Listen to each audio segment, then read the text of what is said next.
Subscribe कीजिए और bell icon को प्रेस कीजिए सबसे पहले अपडेट पाने के लिए। द्वंद्व कहाँ तक पाला जाए, युद्ध कहाँ तक टाला जाए। द्वंद्व कहाँ तक पाला जाए, युद्ध कहाँ तक टाला जाए। राणा का वंशज है तू, फेंक भाला जहाँ तक जाए। नमस्कार दोस्तों, आज हम देखने वाले हैं झारखंड प्रैक्टिस सेट 4। इससे पहले हमने 3 सेट कंप्लीट कर लिया था। आज हम देखने वाले हैं सेट 4, जिसमें हम कंप्लीट एनालिसिस करेंगे एक्स्ट्रा फैक्ट के साथ। तो चलिए शुरुआत करते हैं क्वेश्चन नंबर फर्स्ट से। और फर्स्ट क्वेश्चन है, मुगल काल के दौरान झारखंड राज्य को क्या कहा जाता था। सही आंसर है ऑप्शन नंबर बी, यानी कि कुकरा कहा जाता था। अब देखिए, झारखंड के नामकरण से संबंधित जितने भी फैक्ट हैं हम एक जगह पे सारी चीज़ों को रिवाइज कर लेते हैं। तो सबसे पहले है ऐत्रेय ब्राह्मण। ऐत्रेय ब्राह्मण में झारखंड को पुंड या पुंड के नाम से जाना गया है। वायु पुराण में मुरंड, समुद्रगुप्त के प्रयाग प्रशस्ति में मुरुंड, विष्णु पुराण में मुंड, भागवत पुराण में किकट प्रदेश, महाभारत में पुंडरीक या पशुभूमि, पूर्व मध्यकालीन संस्कृत साहित्य में कलिंद देश, 13वीं सदी के ताम्रपत्र में झारखंड का उल्लेख मिलता है। तारीख फिरोज शाही में झारखंड, तारीख बंगला में झारखंड, उसके बाद सियार उल मुख्तरीन में झारखंड, कबीर और जैसी के द्वारा झारखंड, अकबरनामा में झारखंड, आईने अकबरी में झारखंड को कोकरा या खंकरा के नाम से जाना गया है। कौटिल्य के अर्थशास्त्र में कुकुट या कुकुट देश के नाम से, टॉलमी द्वारा मुंडल के नाम से, फाहियान द्वारा कुकुटलाट के नाम से और हेन सांग के द्वारा कर्ण सुवर्ण के नाम से। मुगल काल में झारखंड को कुकरा या खोखरा के नाम से जाना गया है। और ईस्ट इंडिया कंपनी के शासन काल में झारखंड को छोटा नागपुर के नाम से जाना गया है। अब देखिए, एक इंपॉर्टेंट चीज़ ये है कि झारखंड का सर्वप्रथम साहित्यिक उल्लेख मिलता है ऐत्रेय ब्राह्मण में पुंड या पुंड के नाम से। लेकिन अगर पुरातात्विक प्रमाण की बात करते हैं तो 13वीं सदी के ताम्रपत्र में मिलता है, याद रखिएगा। अगर पूछे साहित्यिक उल्लेख तो ऐत्रेय ब्राह्मण में, अगर पुरातात्विक प्रमाण पूछे तो ये 13वीं सदी के ताम्रपत्र में। नेक्स्ट है, मुंडा मानकी व्यवस्था में मानकी का सहयोगी कौन होता है। सही आंसर ऑप्शन नंबर बी, यानी कि तहसीलदार होता है, जो कि एक तरह का राजस्व कर्मचारी होता है जिसका काम है लगान वसूल करना। उसके बाद अगर हम बात करते हैं मुंडा मानकी शासन व्यवस्था की, तो याद रखिएगा ये हो जनजाति का पारंपरिक शासन व्यवस्था है, जिसकी मंजूरी थॉमस विल्किंसन के द्वारा दी गई थी। किसके द्वारा? थॉमस विल्किंसन के द्वारा। अगर हम बात करते हैं मुंडा की, तो मुंडा होता है गांव का प्रधान, और गांव के धार्मिक प्रधान को दिवरी कहते हैं। और ये धार्मिक प्रधान का जो सहयोगी होता है, यानी कि दिवरी का जो सहयोगी होता है, उसे यात्रा दिवरी कहा जाता है। उसके बाद हम बात करते हैं परहा। परहा क्या होता है? ये बहुत सारे गांवों को मिलाकर बनता है परहा पंचायत, और इसी परहा पंचायत का जो प्रधान होता है उसी को कहा जाता है मानकी। ठीक है, तो देखिए क्या डिस्कस किए। सबसे पहले डिस्कस किए मुंडा। मुंडा क्या होता है? गांव का प्रधान होता है। गांव के धार्मिक प्रधान को दिवरी कहते हैं। दिवरी का सहायक यात्रा दिवरी होता है। और तहसीलदार गांव का क्या होता है? राजस्व कर्मचारी की तरह काम करता है। ठीक है, अब देखिए मुंडा मानकी शासन व्यवस्था हो जनजाति का है, तो थोड़ा सा हम डिस्कस करते हैं हो जनजाति के बारे में। अब हो जनजाति झारखंड की चौथी सबसे बड़ी जनजाति है। पहली कौन सी है? संथाल जनजाति, दूसरी है उरांव जनजाति, और तीसरी है मुंडा जनजाति, और चौथी है हो जनजाति। अब अगर हम हो जनजाति की बात करते हैं तो इसकी प्रजाति कौन सी है? तो इसकी प्रजाति है प्रोटोस्टोलाइड। ठीक है, और इसमें 2 विवाह बहुत ज़्यादा फेमस है। कौन कौन से? पहला अंडी और दूसरा ओरोर तिपी। कौन सा है? अंडी और ओरोर तिपी। ठीक है, और इसके युवागिरी को क्या कहा जाता है? इसके युवागिरी को कहा जाता है गोती आरा। क्या कहा जाता है? गोती आरा कहा जाता है। और इसका संकेंद्रण यानी कि निवास स्थान सबसे ज़्यादा कहाँ पे इसका है? कोल्हान प्रमंडल में है। याद रखिएगा, कोल्हान प्रमंडल में हो जनजाति सबसे ज़्यादा निवास करते हैं। उसके बाद देखिए, हो जनजाति में 80 से भी अधिक गोत्र पाए जाते हैं। ठीक है, उसके बाद अगर हम बात करते हैं कि प्रमुख देवता कौन से हैं, तो हो जनजाति के प्रमुख देवता कौन सा है? सिंह बोंगा है। कौन सा? सिंह बोंगा। ठीक है, नेक्स्ट है, ढोकलो सोहोर शासन व्यवस्था में पहाड़िया खड़िया गांव के दूसरे प्रधान जो गांव का पुजारी होता है क्या कहलाता है? सही आंसर है ऑप्शन नंबर सी, यानी कि डिहरी कहलाता है। अगर हम बात करते हैं ढोकलो सोहोर शासन व्यवस्था की, तो ये खड़िया जनजाति की पारंपरिक शासन व्यवस्था है। और ये जो खड़िया जनजाति है ये मुंडा समाज की ही एक उपशाखा है। पहली बात तो ये। अब उसके बाद बात करते हैं महतो। तो महतो क्या होता है? ये ग्रामीण पंचायत, जिसको धीरा के नाम से जाना जाता है, धीरा के नाम से ग्रामीण पंचायत को, तो इसी धीरा का जो प्रमुख होता है उसको महतो कहा जाता है। और जो महतो का पद है वो वंशानुगत होता है, लेकिन गांव के द्वारा कभी भी हटाया जा सकता है। उसके बाद बात करते हैं पाहन, या इसी को कालो भी कहा जाता है। ये गाँव का धार्मिक प्रधान होता है। कौन सा? पाहन या कालो। ठीक है, उसके बाद हम बात करते हैं तो खड़िया जनजाति के 3 वर्ग हैं। कौन कौन सा है? पहला है दूध खड़िया, दूसरा है ढेलकी खड़िया, और तीसरा है पहाड़ी खड़िया। अब देखिए, पहाड़ी खड़िया के जो धार्मिक प्रधान होता है उसी को कहा जाता है डिहुरी। क्या कहा जाता है? डिहुरी कहा जाता है। ठीक है, उसके बाद हम समझते हैं कि डांडिया क्या होता है। पहाड़िया खड़िया के गाँव के प्रधान को कहा जाता है डांडिया। क्या कहा जाता है? डांडिया कहा जाता है पहाड़ी खड़िया के प्रधान को, ठीक है। और ये जो डिहरी होता है ये डांडिया का सहयोगी होता है। डिहरी क्या होता है? डांडिया का सहयोगी होता है, ठीक है। उसके बाद है करटाहा, और ये करटाहा क्या होता है? ये महतो और डिहरी का सहायक होता है करटाहा। और इसका जो चुनाव होता है वो 20 से 25 गांव के लोग मिलकर करते हैं करटाहा का चुनाव, ठीक है। तो हमने क्या क्या देखा? सबसे पहले हमने देखा कि महतो, महतो क्या होता है? ये ग्रामीण पंचायत जिसको धीरा के नाम से जानते हैं, तो धीरा के प्रमुख को महतो कहते हैं और इसका पद वंशानुगत होते हैं। उसके बाद दूसरे नंबर पे हमने देखा पाहन या कालो। पाहन या कालो क्या होता है? ये गांव का धार्मिक प्रधान होता है, ठीक है। 3 प्रकार के खड़िया जनजाति के वर्ग है, कौन कौन सा है? दूध खड़िया, ढेलकी खड़िया और पहाड़ी खड़िया। और पहाड़ी खड़िया के जो धार्मिक प्रमुख होते हैं उसी को क्या कहा जाता है? डिहरी कहा जाता है, ठीक है। उसके बाद हमने डिस्कस किया करटाहा। करटाहा क्या होता है? ये महतो और डिहरी का सहायक होता है जिसका चुनाव 20 से 25 गांव के लोग मिलकर करते हैं, ठीक है। नेक्स्ट है महाली और कंपाट किस प्रजाति की शाखा है? सही आंसर है ऑप्शन नंबर ए, मुंडा जनजाति की शाखा है। अब मुंडा जनजाति की बात करते हैं तो ये झारखंड की तीसरी सबसे बड़ी जनजाति है। पहली है संथाल जनजाति, दूसरी है उरांव जनजाति और तीसरी है मुंडा जनजाति। मुंडा जनजाति स्वयं को कहते हैं होडोको या होडो कहते हैं और अपनी भाषा को कहते हैं होडो जाकर। और इसका अस्तित्व यानी कि मुंडा जनजाति का अस्तित्व सिर्फ झारखंड में है और इसकी जो प्रजाति है वो प्रोटोस्टोलॉयड है। और झारखंड की जो अधिकांश जनजातियाँ हैं वो प्रोटोस्टोलॉयड प्रजाति से बिलोंग करती है। इसके युवा गृह को बोला जाता है गीती ओड़ा और इसके विवाह को बोला जाता है अरंडी। वधु मूल्य को बोला जाता है गोनोंग टका या कोरी गोनोंग। और गांव का जो प्रधान होता है उसे कहा जाता है मुंडा और गांव का जो पंचायत होता है उसे कहा जाता है हातू, ठीक है। हातू कहा जाता है और जो हातू का प्रधान होता है उसे कहा जाता है हातू मुंडा, ठीक है। उसके बाद देखिए पंचायत स्थल को कहा जाता है अखरा। पंचायत स्थल को अखरा के नाम से जाना जाता है। और मुंडा जनजाति में तलाक को साकमचारी के नाम से जाना जाता है। किसके नाम से? साकमचारी के नाम से। और रिजले के अनुसार मुंडा जनजाति में टोटल 340 से भी अधिक गोत्र पाए जाते हैं। उसके बाद गांव के धार्मिक प्रधान को कहा जाता है पाहन और इसके प्रमुख देवता होते हैं सिंह बोंगा। कौन से? सिंह बोंगा। और प्रमुख देवी होते हैं देशावली। और पूर्वजों के जो आत्मा का स्थल है उसे शासन देरी के नाम से जाना जाता है। किस नाम से? शासन देरी के नाम से जाना जाता है, ठीक है। इस तरीके से हम क्या क्या डिस्कस किए? सबसे पहले बात तो है कि मुंडा जनजाति झारखंड की तीसरी सबसे बड़ी जनजाति है। स्वयं को कहते हैं होडोको और अपनी भाषा को कहते हैं होडो जाकर। इनका अस्तित्व सिर्फ झारखंड में है। प्रजाति है प्रोटोस्टोलॉयड। युवा गृह को कहा जाता है गीती ओड़ा। विवाह को कहा जाता है रंडी। वधु को कहा जाता है गोनोंग टका। और गांव के धार्मिक प्रधान को कहा जाता है पाहन। और गांव के जो प्रधान होते हैं उसे कहा जाता है मुंडा। और ग्राम पंचायत को कहा जाता है हातू। और हातू का जो प्रधान होता है उसे कहा जाता है हातू मुंडा। और पंचायत स्थल को कहा जाता है अखरा। तलाक को साकमचारी के नाम से जाना जाता है। रिजले के अनुसार 340 से भी अधिक गोत्र पाए जाते हैं। प्रमुख देवता हैं सिंह बोगा, देवी है देशावली और पूर्वजों के आत्मा स्थल को शासन देरी के नाम से जाना जाता है। नेक्स्ट है मांझी पंचायत का अध्यक्ष होता है। सही आंसर है ऑप्शन नंबर ए, मांझी होता है। और मांझी का काम क्या है? लगान वसूलना। और दूसरा काम है विवाह संबंध स्थापित करना। अगर हम बात करते हैं मांझी परगना शासन व्यवस्था की, तो मांझी परगना शासन व्यवस्था ये संथाल जनजाति की शासन व्यवस्था है, ठीक है। अब देखिए मांझी के बारे में तो हमने डिस्कस किया कि मांझी पंचायत का अध्यक्ष होता है, ठीक है। उसके बाद अगर हम बात करते हैं नायके की, तो नायके कौन होता है?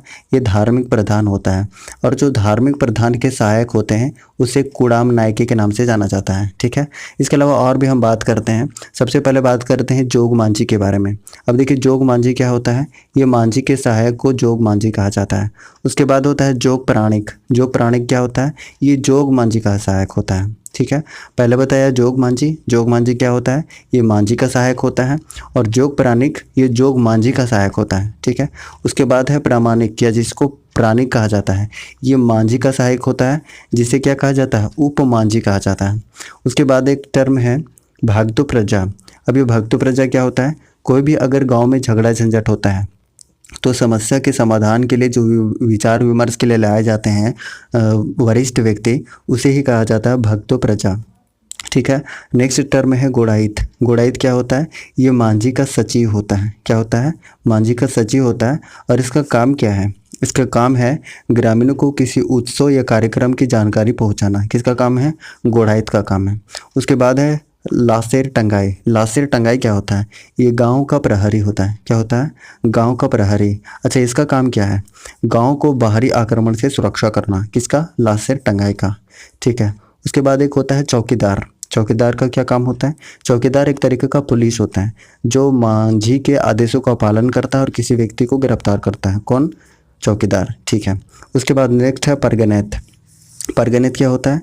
ये परगना का प्रधान होता है। अब देखिए परगना के बारे में हम समझते हैं। परगना क्या होता है? परगना बनता है, ये 15 से लेके 20 गांवों को मिलाकर बनता है परगना, और इसी परगना का जो प्रधान होता है उसी को कहा जाता है परगनैत। क्या कहा जाता है? परगनैत कहा जाता है। ठीक है। उसके बाद देखिए परगनैत का जो सहायक होता है उसे देश मांझी कहा जाता है। क्या कहा जाता है? देश मांझी। ठीक है।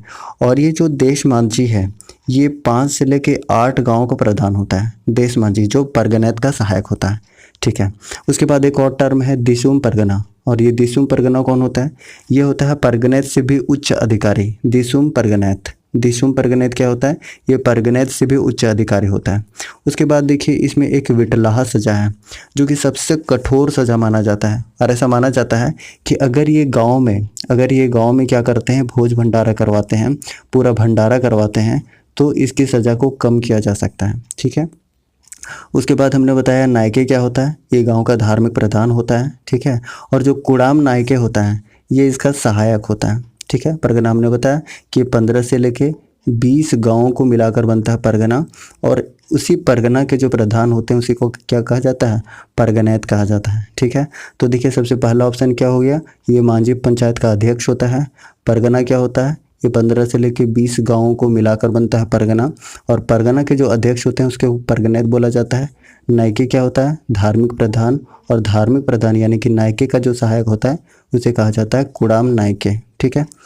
नेक्स्ट है झारखंड के सदान किस भाषा का प्रयोग करते हैं? सही आंसर है Nagpuri, Kurmali, Khortha. Option number D सही हो जाएगा। अब देखिए एक और भाषा ये बोलते हैं पंच परगनिया। कौन सा? पंच परगनिया भाषा भी बोलते हैं सदान। अब देखिए सदान के बारे में हम जानते हैं कि सदान होता क्या है। ये सदान होता है झारखंड का मूल निवासी लेकिन गैर जनजाति होता है सदान। एक आपने नाम सुना होगा दीकू। दीकू क्या होता है? दीकू वे लोग होते हैं तो जो झारखंड से बाहर के हैं। ठीक है। झारखंड के बाहर से जो आते हैं उसे दीकू कहा जाता है। ठीक है। उसके बाद अगर हम सदान की बात करते हैं तो इसकी जो मुख्य पेशा है वो कृषि करना है। ठीक है। उसके बाद अगर हम भाषा की बात करते हैं तो अभी संविधान में टोटल 22 भाषाएं हैं, और मूल संविधान में कितनी? तो टोटल 14 भाषा थे, तो टोटल 8 भाषा कौन कौन से हैं? अब देखिए इसके बारे में जानते हैं। तो सबसे पहले संविधान संशोधन हुआ भाषा के लिए, 21वां संविधान संशोधन 1967, और 21वां संविधान संशोधन 1967 से सिंधी भाषा जोड़ा गया। कौन सा? सिंधी भाषा जोड़ा गया। ठीक है। उसके बाद हुआ 71वां संविधान संशोधन, ये हुआ 1992 में, और इससे 3 भाषा जोड़ी गई। कौन कौन सा? कोंकणी, मणिपुरी और नेपाली। ठीक है। उसके बाद हुआ 92वां संविधान संशोधन, 92nd कॉन्स्टिट्यूशनल अमेंडमेंट 2003, और ये 2003 से 4 भाषा जोड़े गए। कौन कौन सा? डोगरी, मैथिली, बोडो और संथाली। संथाली भाषा 92nd कॉन्स्टिट्यूशनल अमेंडमेंट से जोड़ा गया था, याद रखिएगा। अब देखिए 8 भाषा कौन कौन सा हो गया? तो सबसे पहले सिंधी भाषा, उसके बाद कोंकणी, मणिपुरी, नेपाली, डोगरी, मैथिली, संथाली और बोडो, ये 8 भाषा जोड़ी गई, तो 14 और 8 कितने हो गए? टोटल 22 भाषाएं अभी वर्तमान समय में है। ठीक है। नेक्स्ट है कोरवा जनजाति की पंचायत को क्या कहते हैं? सही आंसर है ऑप्शन नंबर ए, मयारी कहा जाता है। अब बात करते हैं कोरवा जनजाति की, तो कोरवा जनजाति झारखंड की 31वीं जनजाति है। कौन सी? 31वीं जनजाति है जिसे मान्यता मिली है 8 जनवरी 2003 में भारत सरकार के द्वारा। ठीक है। अब कोरवा जनजाति में वधु मूल्य को क्या कहा जाता है? तो वधु मूल्य को कहा जाता है सुखदाम। कई बार पूछ चुका है, सुखदाम कहा जाता है। और जो पंचायत का मुखिया है उसे सयाना कहा जाता है, और जो धार्मिक पुजारी होता है उसे बैगा के नाम से जाना जाता है। अच्छा, कोरबा तो 31वीं जनजाति है, 32वीं जनजाति कौन सी है? तो 32वीं जनजाति है कोल जनजाति। कौन सी है?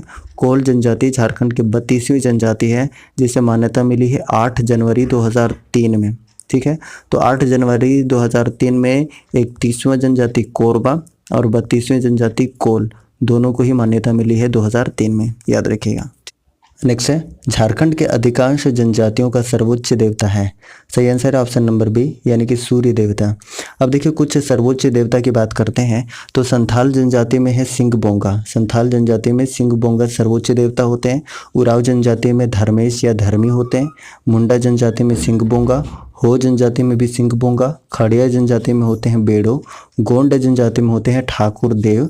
ठीक है। उसके बाद सौर्य पहाड़ी में होते हैं लेहू गोसाई और माल पहाड़ी में होते हैं धरती गोरासी गोसाई। ठीक है, तो ये सर्वोच्च देवता थे। नेक्स्ट है सदानों के गांवों की पहचान किससे होती है? सही आंसर है ऑप्शन नंबर ए अखड़ा से होती है। अब देखिए सदान के बारे में हमने ऊपर डिस्कस किया था। सदान कौन होते हैं? सदान ये झारखंड के मूल निवासी हैं, ठीक है, लेकिन गैर जनजाति हैं। दीकू से कंफ्यूज नहीं होना है। दीकू क्या होता है? दीकू वे लोग होते हैं जो झारखंड के बाहर से आए हैं। तो जो झारखंड के बाहर से आए हैं वे लोग दीकू हो गए। और सदान कौन हुए? सदान वे लोग हैं जो झारखंड के मूल निवासी हैं लेकिन गैर जनजाति हैं, वो सदान हो गए। और सदान के बारे में हमने बताया कि सदान कौन कौन से भाषा बोलते हैं, तो नागपुरी बोलते हैं, पंचपरगनिया बोलते हैं, खोरठा बोलते हैं और कुरमाली बोलते हैं। और इनका जो मुख्य पेशा होता है वो कृषि करना होता है। क्या? कृषि करना। ठीक है। नेक्स्ट है निम्नलिखित में से कौन पढ़ा राजा के सहयोगी नहीं है? सही आंसर है ऑप्शन नंबर सी हाथू मुंडा, ये पढ़ा राजा का सहयोगी नहीं है। अब देखिए अगर हम बात करते हैं पढ़ा पंचायत शासन व्यवस्था की, तो ये उरांव जनजाति की पारंपरिक शासन व्यवस्था है। और ये जो पढ़ा शासन व्यवस्था है ये मुंडा शासन व्यवस्था से मिलती जुलती है। पहली बात तो ये हो गई।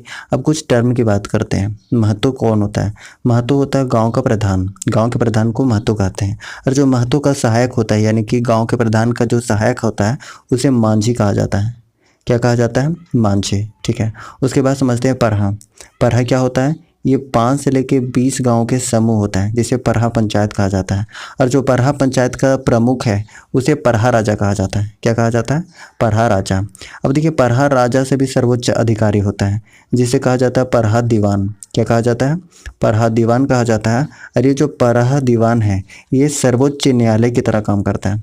फिर अगला टर्म है पाहन। पाहन क्या होता है? गांव का धार्मिक प्रधान को कहा जाता है पाहन।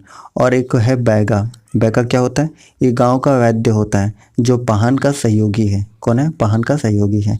उसके बाद देखिए ये बात है उरांव जनजाति की। तो उरांव जनजाति के बारे में थोड़ा सा हम बात करते हैं। अगर उरांव जनजाति की बात करते हैं तो झारखंड की दूसरी सबसे बड़ी जनजाति है।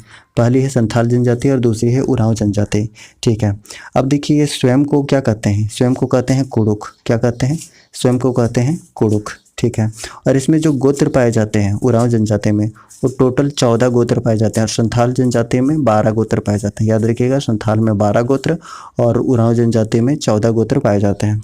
उसके अलावा बात करते हैं तो इसके नृत्य में यानी कि उरांव जनजाति के नृत्य को यदूर कहा जाता है। और इसके जो प्रमुख देवता हैं उसे धर्मेश या धर्मी के नाम से जाना जाता है। और सबसे खास बात कि इसकी जो प्रजाति होती है वो द्रविड़ समूह से बिलोंग करती है। कौन से? द्रविड़ समूह से। अब हम यहाँ पे बात कर रहे हैं उरांव जनजाति की शासन व्यवस्था की, तो थोड़ा सा बात करते हैं उरांव जनजाति की। अब उरांव जनजाति झारखंड की दूसरी सबसे बड़ी जनजाति है। पहली कौन सी है? संथाल जनजाति और दूसरी है उरांव जनजाति। उरांव जनजाति में टोटल 14 गोत्र पाए जाते हैं और संथाल जनजाति में 12 गोत्र पाए जाते हैं। ठीक है। उसके बाद देखिए इसके युवागिरी को बोला जाता है धुमकुरिया या घुमकुरिया। ठीक है। और उसके नृत्य को बोला जाता है यदूर। इसके प्रमुख देवता होते हैं कौन से? धर्मेश या धर्मी।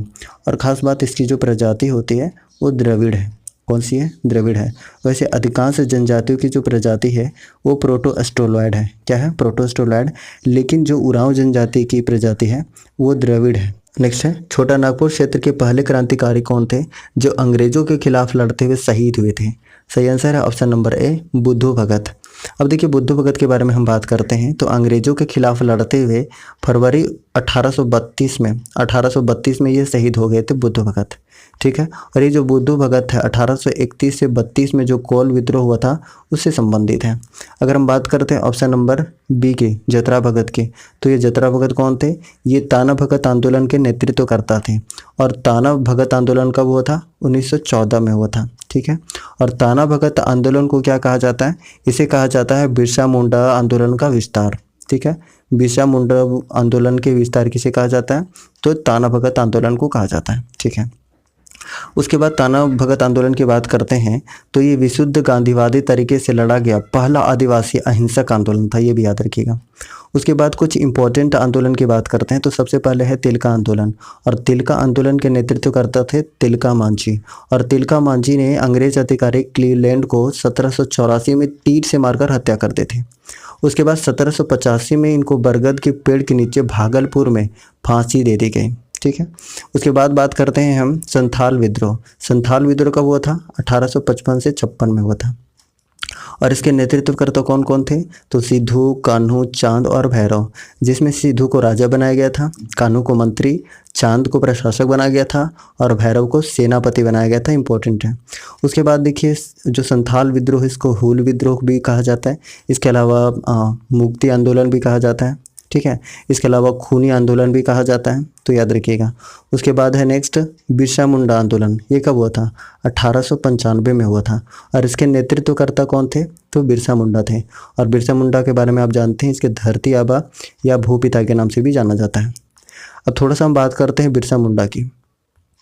तो इनका जन्म कहाँ पे हुआ था? इनका जन्म हुआ था खूंटी में और गाँव का नाम क्या है? ओली हातू।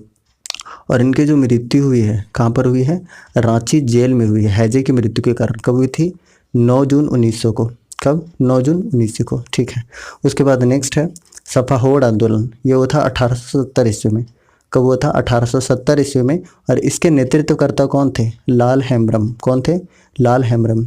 नेक्स्ट है खरवार आंदोलन और ये हुआ था 1874 ईस्वी में। 1874 ईस्वी में हुआ था खरवार आंदोलन और इसके नेतृत्वकर्ता कौन थे? भागीरथ मांझी थे, याद रखिएगा। उसके बाद है भूमिज आंदोलन। ये हुआ था 1832 से 1833 में और इसके नेतृत्वकर्ता कौन थे? गंगा नारायण थे। ठीक है, कौन थे? गंगा नारायण थे। उसके बाद है हरि बाबा आंदोलन और हरि बाबा आंदोलन जो है वो 1931 ईस्वी में हुआ था। कब? 1931 ईस्वी में हुआ था और इसके नेतृत्वकर्ता कौन थे? हरि बाबा थे। ठीक है, ओके। नेक्स्ट है क्वेश्चन नंबर 12। झारखंड के एकमात्र सैनिक कौन थे जिन्हें मरणोपरांत परमवीर चक्र से सम्मानित किया गया था? सही आंसर है option number A, Albert Ekka. अब देखिए अल्बर्ट एक्का की बात करते हैं तो इंडिया पाकिस्तान का जो युद्ध हुआ था 3 दिसंबर 1971 को ये शहीद हो गए थे अल्बर्ट एक्का और इनको परमवीर चक्र से सम्मानित किया गया था और इनको एक उपाधि दी गई थी। उस उपाधि का क्या नाम है? याद रखिएगा, लॉन्स नायक। लॉन्स नायक अल्बर्ट एक्का। ठीक है। उसके बाद अगर हम सिमोन उरांव की बात करते हैं तो सिमोन उरांव को क्या कहा जाता है? इनको वाटरमैन ऑफ झारखंड कहा जाता है और इनको पद्मश्री पुरस्कार भी मिल चुका है। ठीक है। अब देखिए पद्मश्री पुरस्कार की अगर हम बात करते हैं तो पद्मश्री पुरस्कार 2021 में किसको मिला है? तो छूटनी देवी को मिला है। सरायकेला खरसावां के रहने वाली हैं और ये डैन प्रथा के उन्मूलन के लिए मिला था। अच्छा, 2020 में किसको मिला था? 2020 में मिला था शशधर आचार्य को और मधु मंसूरी हंसमुख को। तो याद रखिएगा 2020 में 2 लोगों को मिला था, शशधर आचार्य को और दूसरा है मधु मंसूरी हंसमुख को। और 2021 में मात्र मिला है एक व्यक्ति को। वो कौन है? छूटनी देवी हैं, सरायकेला खरसावां के रहने वाली हैं। ठीक है। उसके बाद अगर हम कुछ और पर्सनालिटी की बात करते हैं तो JRD टाटा के बारे में हम थोड़ा सा बात करते हैं। इनको 1992 ईस्वी में भारत रत्न मिला था। कब? 1992 में। ठीक है। और इनको पद्म विभूषण अवार्ड भी मिल चुका है। JRD टाटा को कब मिला था? 1955 में मिला था। क्या मिला था? पद्म विभूषण अवार्ड समाज सेवा के क्षेत्र में मिला था। उसके बाद अगर हम बात करते हैं कि पद्म भूषण अवार्ड 2018 किसको मिला हुआ है? तो MS धोनी को पद्म भूषण अवार्ड 2018 में मिला था और 2019 में मिला था 2 लोगों को पद्म भूषण अवार्ड। किनको किनको मिला है? करिया मुंडा को मिला है और बछेंद्री पाल को मिला है। कौन सा अवार्ड मिला है? पद्म भूषण अवार्ड। ठीक है। उसके बाद थोड़ा सा बात करते हैं ध्यानचंद अवार्ड की। तो ध्यानचंद अवार्ड किसको मिला है? 2016 में मिला है सिलवानुस डुंगडुंग को, हॉकी के क्षेत्र में। ठीक है। और 2017 में किसको मिला है? 2017 में मिला है सुमरई टेटे को, ये भी हॉकी खिलाड़ी हैं। ठीक है। तो इतने सारी चीज़ों को हमने रिवीजन कर लिया है। नेक्स्ट बढ़ते हैं क्वेश्चन नंबर 13 की ओर। गंगा नारायण के नेतृत्व में भूमिज विद्रोह किस स्थान पर हुआ था? 13 का सही आंसर है ऑप्शन नंबर ए, वीरभूम क्षेत्र में हुआ था। और ये जो गंगा नारायण के नेतृत्व में भूमिज विद्रोह हुआ था ये कब हुआ था? ये 1832 से 33 में हुआ था। कब हुआ था? 1832 से 33 में हुआ था और नेतृत्वकर्ता कौन थे? ये गंगा नारायण थे। ठीक है। इसीलिए गंगा नारायण नेतृत्व कर रहे थे, इसीलिए इस विद्रोह को क्या कहा जाता है? गंगा नारायण का हंगामा कहा जाता है। अगर हम बात करते हैं ऑप्शन नंबर बी की, देवघर की, तो 1857 की क्रांति की शुरुआत देवघर के रोहिणी नामक गांव से हुई थी। कब हुई थी? 12 जून 1857 को, 1857 की क्रांति। ठीक है। इसके अलावा देवघर को क्या कहा जाता है? मंदिरों को शहर कहा जाता है, बाबा नगरी कहा जाता है और यहीं पे लगता है श्रावणी मेला जो विश्व का सबसे बड़ा मानव मेला है। ठीक है। इसके अलावा यहाँ पे कुछ कुछ मंदिर बहुत ज़्यादा फेमस है क्योंकि इसको मंदिरों को शहर कहा जाता है। ठीक है। कौन कौन से मंदिर हैं? बाबा वैद्यनाथ धाम मंदिर, नौलखा मंदिर, तपोवन यहाँ पर है, लीला मंदिर है। इसके अलावा यहाँ पर सत्संग आश्रम है अच्छा, ये जिला कब बना था? देवघर जिला बना था 1 जून 1983 ईस्वी को, ठीक है। और देवघर के देवीपुर में ही एम्स की स्थापना की जा रही है। किसकी? एम्स की स्थापना कहाँ की जा रही है? देवघर के देवीपुर में, ठीक है। उसके बाद अगर हम हज़ारीबाग की बात करते हैं तो हज़ारीबाग को हज़ारों बागों का शहर कहा जाता है। क्या कहा जाता है? हज़ारों बागों का शहर कहा जाता है। और इसकी स्थापना हुई थी 1833 ईस्वी में, ठीक है। अच्छा, हज़ारीबाग में सूरज कुंड काफ़ी फेमस है, जो भारत का सबसे गर्म जल कुंड है। और इसका तापमान कितना है? 88 डिग्री सेल्सियस सूरज कुंड का, जो हज़ारीबाग में है, ठीक है। हज़ारीबाग में है नरसिंह धाम। क्या है? नरसिंह धाम है। देखिए, हज़ारीबाग से रिलेटेड बहुत इंपॉर्टेंट फैक्ट है, वो हम डिस्कस करते हैं। अब देखिए, झारखंड के हज़ारीबाग से कुछ पुरातात्विक प्रमाण मिले हैं, जो कि हज़ारीबाग से बहुत सारे मिले हैं। तो सबसे पहले बात करते हैं हज़ारीबाग के ईस्को से। अब हज़ारीबाग के ईस्को से क्या क्या मिला है? तो सबसे पहले मिला है आदि मानव द्वारा निर्मित चित्र मिला है, फिर खुला सूर्य मंदिर मिला है, फिर ईस्को से मिला है शैल चित्र दीर्घा, और इसमें क्या मिला है? नक्षत्र मंडल मिले हैं, अंतरिक्ष यान मिले हैं, और अंतरिक्ष मानव के चित्र अंकित मिले हैं। कहाँ पर? ये हज़ारीबाग के ईस्को में मिले हैं, ठीक है। इसके अलावा और भी हम बात करते हैं तो सीतागढ़ा पहाड़, ये भी हज़ारीबाग में है, ठीक है। और यहाँ से क्या मिला है? यहाँ से मिला है बौद्ध मठ के अवशेष। कहाँ से? सीतागढ़ा पहाड़, हज़ारीबाग से। उसके बाद नेक्स्ट है दूध पानी। दूध पानी भी कहाँ पर है? हज़ारीबाग में है। और 8वीं शताब्दी के अभिलेख भी कहाँ से मिला है? ये हज़ारीबाग के दूध पानी से मिला है। उसके बाद नेक्स्ट है दुमदुमा, ये भी हज़ारीबाग में है। और यहाँ से क्या मिला है? शिवलिंग के अवशेष मिले हुए हैं। कहाँ से? हज़ारीबाग से। अच्छा, इसके अलावा हज़ारीबाग के बारे में एक और इम्पोर्टेंट फैक्ट है कि हज़ारीबाग के मेरू में ही बीएसएफ का प्रशिक्षण केंद्र है। अच्छा, हज़ारीबाग में ही क्या है? विनोबा भावे यूनिवर्सिटी है, और इसकी स्थापना हुई थी 1992 ईस्वी में। नेक्स्ट है गोनों की किस जनजाति में वधु मूल्य प्रथा के नाम से जानी जाती है? सही आंसर है ऑप्शन नंबर ए, हो जनजाति में, ठीक है। अब देखिए, वधु मूल्य के बारे में हम सारा का सारा एक साथ रिवीजन कर लेते हैं, ठीक है। तो देखिए, सबसे पहले क्या है कि वधु मूल्य की अगर हम बात करते हैं तो पोन किस में कहा जाता है? संथाल जनजाति में। हो जनजाति में गोनों के नाम से जाना जाता है, पोन के नाम से नहीं। तो पोन किस में हो गया? संथाल जनजाति, करमाली जनजाति, सौरिया पहाड़ी और कोरा में। उसके बाद गोनोंग मुंडा में और हो में। उसके बाद है पोटे, ये सबर में और कोल जनजाति में। और कोल जनजाति के बारे में हमने बताया था कि ये 32वीं जनजाति है। और 31वीं जनजाति कौन सी है? कंवर जनजाति है, ठीक है। तो पोटे कहा जाता है सबर में, कोल में, डाली कहा जाता है किसान और परिया में, हरजी कहा जाता है बंजारा जनजाति में, सुखदाम कहा जाता है कंवर जनजाति में, बंदी कहा जाता है माल पहाड़ी जनजाति में, और दस्तूरी कहा जाता है चेरो जनजाति में, डाली कटारी बोला जाता है बिंजिया जनजाति में, और गिनिंग तह बोला जाता है खड़िया जनजाति में, हड़ुआ बोला जाता है करमाली जनजाति में। इसके अलावा अगर हम बात करते हैं ऑप्शन नंबर बी की, यानी कि गोंड जनजाति की, तो गोंड जनजाति भारत की दूसरी सबसे बड़ी जनजाति है। पहली जनजाति है भील जनजाति। भील और गोंड दोनों बहुत ज़्यादा पाए जाते हैं मध्य प्रदेश में। मध्य प्रदेश में भील जनजाति और गोंड जनजाति बहुत पाए जाते हैं। लेकिन झारखंड की अगर हम बात करते हैं गोंड जनजाति की, ठीक है, तो इसके 3 वर्ग हैं झारखंड में। कौन कौन से हैं? राजगोंड, ठीक है, धूर गोंड और कमिया गोंड, ठीक है। अगर हम राजगोंड की बात करते हैं तो ये सबसे धनी संप्रदाय होता है। धूर गोंड की बात करते हैं, ये एक सामान्य कृषक होता है। और कामिया गोंड की बात करते हैं तो ये एक तरह का भूमिहीन मजदूर होता है, ठीक है। अगर गोंड जनजाति के प्रमुख देवता की बात करते हैं तो ठाकुर देव होता है, और कुल देवता होते हैं परसापन। कौन होते हैं? परसापन। और इसके पुजारी को बोला जाता है बैगा। क्या बोला जाता है?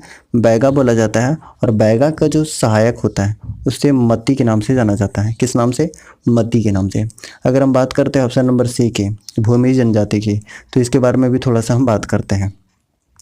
अब देखिए, भूमि जनजाति को धनबाद में सरदार के नाम से जाना जाता है। किस नाम से? सरदार के नाम से भूमि जनजाति को जाना जाता है। और इसकी भाषा है मुंडारी, प्रजाति है प्रोटोस्टोलॉयड। और हमने कई बार बताया है कि जो प्रोटोस्टोलॉयड है ये अधिकांश जनजाति की प्रजाति है, ठीक है। और मुगल काल में भूमिज को चुआड़ के नाम से जाना जाता था। और इसके सर्वोच्च देवता है ठाकुर, ग्राम ठाकुर, ठीक है, या गोराई ठाकुर के नाम से भी जाना जाता है। और इसके पुजारी को, यानी कि भूमिज जनजाति के पुजारी को लाया कहा जाता है। क्या कहा जाता है? लाया कहा जाता है। ठीक है, अगर हम बात करते हैं लोहरा जनजाति की, तो लोहरा जनजाति की भी प्रजाति कौन सी है? प्रोटोस्टोलॉयड जनजाति है। और इसका संकेंद्रण आपको सबसे ज़्यादा मिलेगा कहाँ पर? दक्षिणी छोटा नागपुर में अधिकांश मिलेगा। और इनका जो पेशा होता है लोहा गलाना मुख्य पेशा होता है, और लोहे का औजार बनाना इसका मुख्य पेशा होता है। और इसके भी प्रमुख देवता होते हैं सिंह बोंगा, और एक धरती माई भी इनका प्रमुख देवता होता है। अब देखिए एक छूट गया है हो जनजाति। हो जनजाति के बारे में भी हम थोड़ा सा डिस्कस कर लेते हैं। ये झारखंड की चौथी सबसे बड़ी जनजाति है। पहली है संथाल जनजाति, दूसरी है उरांव जनजाति, और तीसरी है कौन सी? मुंडा जनजाति, और चौथी है हो जनजाति। अब देखिए हो जनजाति के बारे में हम बात कर रहे हैं, तो इसका प्रजाति है प्रोटोस्टोलॉयड। इसका संकेंद्रण है कोल्हान प्रमंडल, जो झारखंड की 5वीं नवीनतम प्रमंडल है। ठीक है, उसके बाद इसमें 80 से भी ज़्यादा गोत्र पाए जाते हैं, और इसमें 2 विवाह बहुत ज़्यादा फेमस है। कौन कौन सा है? अंडी है और ओरोर तीपी है। ओपोर तीपी है। कौन सा है? ओपोर तीपी। ओपोर तीपी। ठीक है, उसके बाद युवागिरी को कहा जाता है गीति आरा। क्या कहा जाता है? गीति आरा कहा जाता है। और इसके वधु मूल्य को गुणों कहा जाता है। और ग्राम प्रधान को क्या कहा जाता है? मुंडा कहा जाता है। और इसके शासन व्यवस्था को, यानी कि हो जनजाति की शासन व्यवस्था को क्या कहा जाता है? इसके शासन व्यवस्था को कहा जाता है मुंडा मान की शासन व्यवस्था। नेक्स्ट है, ब्रिटिश सरकार द्वारा तिलका मांझी को कब फांसी दी गई थी? सही आंसर है ऑप्शन नंबर बी, यानी कि 1785 को भागलपुर में फांसी दी गई थी, बरगद के पेड़ के नीचे लटकाकर। ठीक है, 1784 ईस्वी में इन्होंने क्लीवलैंड को तीर से मारकर हत्या कर दी थी। किसने? तिलका मांझी ने। ठीक है, तो यहाँ से क्या क्या याद रखना? पहली बात तो ये याद रखना है कि तिलका मांझी को फांसी दी गई 1785 में भागलपुर में, बरगद के पेड़ के नीचे लटकाकर। और 1784 में इन्होंने क्लीवलैंड को तीर से मारकर हत्या कर दी थी। और तिलका मांझी आंदोलन के समय क्या हुआ था? साल के पत्ते का प्रयोग किया जाता था संदेश पहुंचाने के लिए। नेक्स्ट है, निम्न में किस जनजाति में गोत्र प्रथा नहीं है? सही आंसर है ऑप्शन नंबर ए, सौरिया। और अगर हम बात करते हैं सौरिया पहाड़िया की, तो ये पहाड़िया जनजाति की दूसरी शाखा है, और इसकी जो प्रजाति है प्रोटोस्टोलॉयड है। ठीक है, प्रोटोस्टोलॉयड। और हमने कई बार बताया कि अधिकांश जनजातियों की प्रजाति प्रोटोस्टोलॉयड है। ठीक है, और इसकी भाषा है माल्तो। कौन सी है? माल्तो भाषा परिवार से है। और ये जनजाति स्वयं को मल्लेर कहती है। क्या कहती है? मल्लेर। और इसका जो निवास है वो संथाल परगना है। कहाँ पर है? संथाल परगना है। और इसके युवागिरी को कहा जाता है कोडबा। और इसके प्रमुख देवता होते हैं लेहू गोसाई, और इसके प्रमुख पुजारी होते हैं कांदो मांझी। क्या होते हैं? कांदो मांझी। ठीक है, उसके बाद अगर हम बात करते हैं चेरो जनजाति की, यानी कि ऑप्शन नंबर डी की बात करते हैं, तो इसे 12 हजारी के नाम से भी जाना जाता है। किसे? चेरो जनजाति के। और इसका जो मुख्य निवास है वो कहाँ पे है? पलामू प्रमंडल में है। कहाँ पर है? पलामू प्रमंडल में है। और ये जनजाति स्वयं को कहती है चौहान या राजपूत। क्या कहती है? चौहान या राजपूत कहती है। और इसके वधु मूल्य को क्या कहा जाता है? याद रखिए, दस्तूरी कहा जाता है। क्या कहा जाता है? दस्तूरी। ठीक है, नेक्स्ट है क्वेश्चन नंबर 17। गांव का पुजारी जो सरहुल के दौरान उपवास रखता है उसे क्या कहा जाता है? सही आंसर है ऑप्शन नंबर ए, यानी कि पाहन कहा जाता है। क्या? अगर हम बात करते हैं सरहुल की, ठीक है, तो सरहुल जो है वो झारखंड में जनजातियों का सबसे बड़ा पर्व माना जाता है। और इस सरहुल को अलग अलग जनजाति में अलग अलग नाम से जाना जाता है। जैसे खद्दी के नाम से जाना जाता है उरांव जनजाति में, बा पर्व के नाम से जाना जाता है संथाल जनजाति में, और जंकोर के नाम से जाना जाता है खड़िया जनजाति में। याद रखिएगा, बा पर्व किस में जाना जाता है? संथाल जनजाति में। खद्दी के नाम से जाना जाता है उरांव जनजाति में, और जंकोर के नाम से जाना जाता है खड़िया जनजाति में। अगर पूछा जाए कि सरहुल जो मनाया जाता है वो कब मनाया जाता है, तो चैत्र माह के शुक्ल पक्ष के तृतीया को। फिर से रिपीट कर रहा हूँ, चैत्र माह के शुक्ल पक्ष के तृतीया को। ठीक है, उसके बाद देखिए इसमें एक और प्रचलन है कि चावल और मुर्गी के मांस को मिलाकर एक खिचड़ी बनाई जाती है। उसका नाम क्या है? तो याद रखिएगा, उसका नाम है सूड़ी। क्या नाम है? सूड़ी नाम है। और ये सूड़ी जो है ये प्रसाद बनता है, और ये प्रसाद वितरित किया जाता है सरहुल के पूजा के बाद। ठीक है, उसके बाद देखिए एक चीज़ और याद रखिएगा कि ये पर्व बसंत मौसम में मनाया जाता है। ठीक है, और ये फूलों का त्यौहार है। और किस फूल का पूजा होता है सरहुल में? ये बहुत इंपॉर्टेंट है। तो किस फूल का होता है? सरई फूल का। कौन सा? सरई फूल का पूजा होता है सरहुल पर्व के दौरान। ठीक है, तो यहाँ से हमको क्या क्या याद रखना है? सबसे पहला याद रखना है कि मनाया जाता है चैत्र माह के शुक्ल पक्ष के तृतीया को, और ये अलग अलग जनजाति में अलग अलग नाम से जाना जाता है। जैसे हमने बताया, खद्दी जाना जाता है उरांव में। ठीक है, बा पर्व के नाम से जाना जाता है संथाल जनजाति में, और जंकोर के नाम से जाना जाता है खड़िया जनजाति में। और जो इसमें खिचड़ी बनाई जाती है चावल और मुर्गी का मांस मिलाकर, उसे उस खिचड़ी को क्या कहते हैं, सूड़ी कहते हैं। ठीक है, याद रखिएगा, सूड़ी कहा जाता है। नेक्स्ट है, भारत में राज्यों के गठन के संबंध में झारखंड का स्थान क्या है? सही आंसर है ऑप्शन नंबर बी, 28वां स्थान है। अब देखिए, राज्य गठन के संबंध में कुछ फैक्ट हम डिस्कस करते हैं। तो 25 अप्रैल 2000 ईस्वी को बिहार राज्य पुनर्गठन विधेयक को स्वीकृति मिल गई थी। उसके बाद देखिए 2 अगस्त 2000 ईस्वी को लोकसभा में यह पारित हो गया और 11 अगस्त 2000 ईस्वी को यह राज्यसभा में पारित हो गया। ठीक है, उसके बाद 25 अगस्त 2000 ईस्वी को उस समय के राष्ट्रपति थे के.आर. नारायणन। तो के.आर. नारायणन के द्वारा 25 अगस्त 2000 ईस्वी को हस्ताक्षर किया गया था बिहार राज्य पुनर्गठन विधेयक पर। ठीक है, अच्छा पूछा जाए कि उस समय के प्रधानमंत्री कौन थे? तो प्रधानमंत्री थे अटल बिहारी वाजपेयी और राष्ट्रपति थे के.आर. नारायणन। अच्छा, यह भी पूछा जा सकता है कि बिहार के उस समय मुख्यमंत्री कौन थी? तो ये राबड़ी देवी थी। ठीक है, और बिहार के 46% भूभाग को काट कर ये झारखंड राज्य बनाया गया था। अब देखिए 28वां राज्य है। 29वां राज्य कौन सा था? तो 29वां राज्य था तेलंगाना, जो 2 जून 2014 को बना था। कब बना था? 2 जून 2014 को बना था तेलंगाना। अभी राज्य कितने हैं? अभी टोटल 28 राज्य हैं और यूटी हैं टोटल 8। ठीक है, अब हुआ क्या कि 31 अक्टूबर 2019 को जम्मू कश्मीर और लद्दाख 2 यूटी बन गए। ठीक है, तो पहले यूटी की संख्या 7 थी और 2 नए यूटी बनने के बाद टोटल यूटी की संख्या हो गई थी 9। उसके बाद 26 जनवरी 2020 को हुआ ये कि दादर नगर हवेली और दमन दीव सिंगल यूटी बन गए। ठीक है, तब से 9 से एक संख्या कम हो गई और टोटल यूटी अब कितने हैं? टोटल यूटी हैं 8। ठीक है, उसके बाद बात करते हैं कि झारखंड अब भारत के कौन कौन से राज्य के साथ बाउंड्री शेयर करता है, वो एक बार डिस्कस करते हैं मैप में। ठीक है, तो सबसे पहले है बिहार। बिहार के साथ झारखंड के 10 जिले बाउंड्री शेयर करते हैं। कौन कौन से? देखिए, गढ़वा है, पलामू है, चतरा है, हजारीबाग है, कोडरमा है, गिरिडीह, देवघर, दुमका, गोड्डा और साहिबगंज। टोटल 10 जिले हैं। ठीक है, उसके बाद देखिए पश्चिम बंगाल के साथ भी टोटल 10 जिले हैं। कौन कौन से हैं? तो साहेबगंज है, पाकुड़ है, दुमका है, जामताड़ा, धनबाद, बोकारो, रामगढ़, रांची, सरायकेला खरसावां और ईस्ट सिंहभूम। उसके बाद उड़ीसा के साथ टोटल कितने जिले हैं? 4 जिले बाउंड्री शेयर करते हैं। कौन से हैं? तो पूर्वी सिंहभूम, पश्चिमी सिंहभूम है ना, सिमडेगा और सरायकेला खरसावां, ये टोटल 4 जिले हैं। छत्तीसगढ़ के साथ भी टोटल 4 जिले हैं। कौन कौन से हैं? सिमडेगा है, उसके बाद गुमला है, लातेहार है और गढ़वा है। तो टोटल कितने जिले हो गए? टोटल 4 जिले हो गए छत्तीसगढ़ के साथ। उसके बाद उत्तर प्रदेश की अगर बात करते हैं तो उत्तर प्रदेश के साथ सिर्फ एक जिला टच करता है। वो कौन सा है? गढ़वा। याद रखिएगा, गढ़वा एकमात्र जिला है जो उत्तर प्रदेश के साथ बाउंड्री शेयर करता है। ठीक है, तो याद रखिएगा कि बिहार के साथ टोटल 10 है ना, वेस्ट बंगाल के साथ टोटल 10, उड़ीसा के टोटल 4 और छत्तीसगढ़ के साथ भी टोटल 4 और उत्तर प्रदेश से मात्र एक गढ़वा जिला। ठीक है, ओके। नेक्स्ट है, नागवंशी शासन व्यवस्था में राज परिवार के सदस्य होते थे। सही आंसर है ऑप्शन नंबर ए और बी दोनों, यानी कि लाल और ठाकुर। ऑप्शन नंबर सी सही हो जाएगा, 1 और 2 दोनों। अब देखिए नागवंशी शासन की व्यवस्था की अगर बात करते हैं तो प्रथम नागवंशी शासक कौन थे? तो फनी मुकुट राय प्रथम नागवंशी शासक थे और इन्होंने अपनी पहली राजधानी सूतियाम्बे बनाई थी। ठीक है, अब देखिए राज परिवार के सदस्य के बारे में बात करते हैं तो नागवंशी शासन व्यवस्था में टोटल 4 सदस्य होते हैं राज परिवार में। कौन कौन से होते हैं? पहला राजा, दूसरा कुंवर, तीसरा लाल और चौथा ठाकुर होता है। कौन कौन सा? 4 होता है, राजा, कुंवर, लाल और ठाकुर। ये टोटल 4 होते हैं राज परिवार के सदस्य, जिसमें से 2 ऑप्शन में दिया हुआ है, यानी कि ऑप्शन नंबर सी इसका सही आंसर है। नेक्स्ट है क्वेश्चन नंबर 20, हंडिया एक है। सही आंसर है ऑप्शन नंबर ए, यानी कि स्थानीय मदिरा है। ठीक है, और ये जो स्थानीय मदिरा है ये चावल से बनाया जाता है। नेक्स्ट है, मुंडारी लोक कथाएं पुस्तक किसने लिखी हैं? सही आंसर है ऑप्शन नंबर सी, यानी कि जगदीश त्रिगुणायत ने लिखी हैं। ठीक है, अब देखिए कुछ इंपॉर्टेंट बुक्स है उसे हम डिस्कस कर लेते हैं जो एग्जाम में पूछे जा सकते हैं। तो सबसे पहला है अनुज कुमार सिन्हा के द्वारा लिखी गई पुस्तक।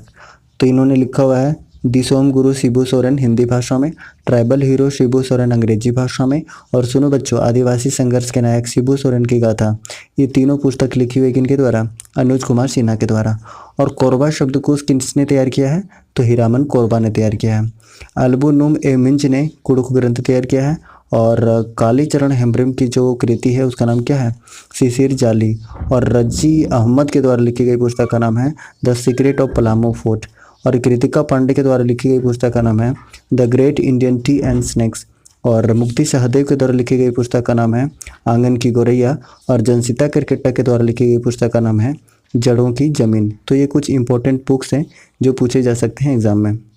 नेक्स्ट है, द्विसमी नृत्य में किस प्रकार के संगीत का प्रयोग किया जाता है? ऑप्शन ए सही हो जाएगा, लंगड़े प्रकार के संगीत का प्रयोग किया जाता है। और ये जो लंगड़े है ये संथाल जनजाति का लोक नृत्य है।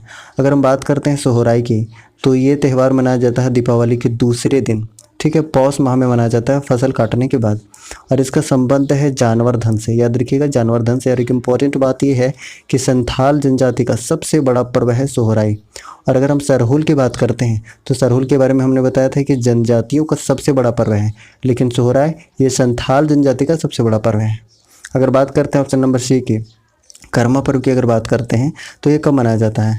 ये भादो माह में शुक्ल पक्ष की एकादशी को मनाया जाता है। और ये भाई बहन का प्रेम का पर्व है, ठीक है। और ये आदिवासी और सदान दोनों में मनाया जाता है। सदान के बारे में हमने बताया था कि सदान कौन होते हैं? ये झारखंड के मूल निवासी हैं लेकिन गैर जनजाति हैं, ठीक है। तो आदिवासी और सदान दोनों के दोनों मनाते हैं क्या? कर्मा त्यौहार मनाते हैं, ठीक है। अच्छा, इसमें संदेश क्या होता है कर्मा त्यौहार में? तो इसमें संदेश होता है कर्म की जीवन में प्रधानता। क्या होता है? कर्म की जीवन में प्रधानता। और ये दो प्रकार का होता है, पहला होता है राजकर्मा और दूसरा होता है देशकर्मा। अब राजकर्मा का क्या मतलब है? ये घर आंगन में जो कर्मा मनाया जाता है पारिवारिक रूप से, उसे कहा जाता है राजकर्मा, ठीक है। और उसके बाद जो देशकर्मा होता है ये अखरा में मनाया जाता है, ठीक है, सामूहिक रूप से, इसे कहते हैं देशकर्मा, ठीक है। नेक्स्ट है, नागवंशियों की स्वशासन व्यवस्था किसके समय से चली आ रही थी? सही आंसर है ऑप्शन नंबर ए, मदरा मुंडा के समय से चली आ रही थी। अगर हम ऑप्शन नंबर बी की बात करते हैं फनी मुकुट राय की, तो प्रथम नागवंशी राजा थे फनी मुकुट राय, और इन्होंने अपनी राजधानी कहाँ बनाई थी? सूत्याम पे इन्होंने पहली अपनी राजधानी बनाई थी, ठीक है। उसके बाद बात करते हैं क्वेश्चन नंबर 24, इदीमी जनजाति विवाह की पद्धति है। सही आंसर है ऑप्शन नंबर ए, असुर जनजाति की विवाह की पद्धति है इदीमी। अब देखिए असुर जनजाति के बारे में बात करते हैं। ये झारखंड की सबसे प्राचीनतम जनजाति है और इसका उल्लेख कहाँ कहाँ मिलता है? ऋग्वेद में, आरण्यक में, उपनिषद में और महाभारत में, ये सभी जगह पे असुर जनजाति का उल्लेख मिलता है। इसके अलावा बात करते हैं इसका मुख्य पेशा क्या है? तो लोहा गलाना इसका मुख्य पेशा होता है। प्रजाति की बात करते हैं तो प्रोटो अस्ट्रोलॉयड प्रजाति से बिलोंग करता है और असुरी भाषा बोलते हैं। और सर्वाधिक संकेंद्रण यानी कि जनसंख्या सबसे ज़्यादा कहाँ पे है? ये गुमला में है। कहाँ पर है? गुमला में है। और असुर जनजाति की 3 उपजातियाँ हैं, ये कौन कौन सी हैं? वीर असुर, दूसरा है बिरजा असुर और तीसरा है अंग्रिया असुर, ठीक है। अच्छा, इसके विवाह को क्या कहा जाता है? अभी हमने बताया कि इदीमी कहा जाता है, ठीक है। उसके बाद इसके वधु मूल्य को कहा जाता है डाली टका, ठीक है। और इसके जो सर्वोच्च देवता होते हैं असुर जनजाति के होते हैं सिंह बोंगा। और धार्मिक प्रधान को बोला जाता है बैगा, और बैगा का जो सहायक होता है उसे क्या कहा जाता है? सुबारी। क्या कहा जाता है? सुबारी कहा जाता है, ठीक है। उसके बाद एक और इम्पॉर्टेंट है कि सुबह के खाना को क्या कहा जाता है? जिसे हम नाश्ता कहते हैं, इसे कहा जाता है लोलो घोटू जोमका। क्या कहा जाता है? लोलो घोटू जोमका। और जो शाम का खाना है उसे कहा जाता है बियारी घोटू जोमका। क्या कहा जाता है? बियारी घोटू जोमका। तो सुबह के खाना को कहा जाता है लोलो घोटू जोमका और शाम के खाना को कहा जाता है बियारी घोटू जोमका, ठीक है। उसके बाद अगर हम बात करते हैं बंजारा की, तो बंजारा एक घुमक्कड़ प्रकार की जनजाति है। कैसी जनजाति है? घुमक्कड़ प्रकार की। और इसका जो निवास है बंजारा का वो कहाँ पर है? ये राजमहल और दुमका में है। और इनकी जो भाषा है वो कौन सी है? लंबाड़ी इसकी भाषा है। कौन सी है? लंबाड़ी, ठीक है। और इस जनजाति में राई की उपाधि बहुत प्रचलित है। और इसके भी 4 वर्ग हैं। ये 4 वर्ग कौन कौन से हैं? चौहान है, पौवार है, राठौर है और उक्खा है। कौन कौन सा है? चौहान, पौवार, राठौर और उक्खा, ठीक है। और इसमें जो प्रसिद्ध नृत्य है उसे कहते हैं दंड खोलना। क्या कहते हैं? दंड खोलना।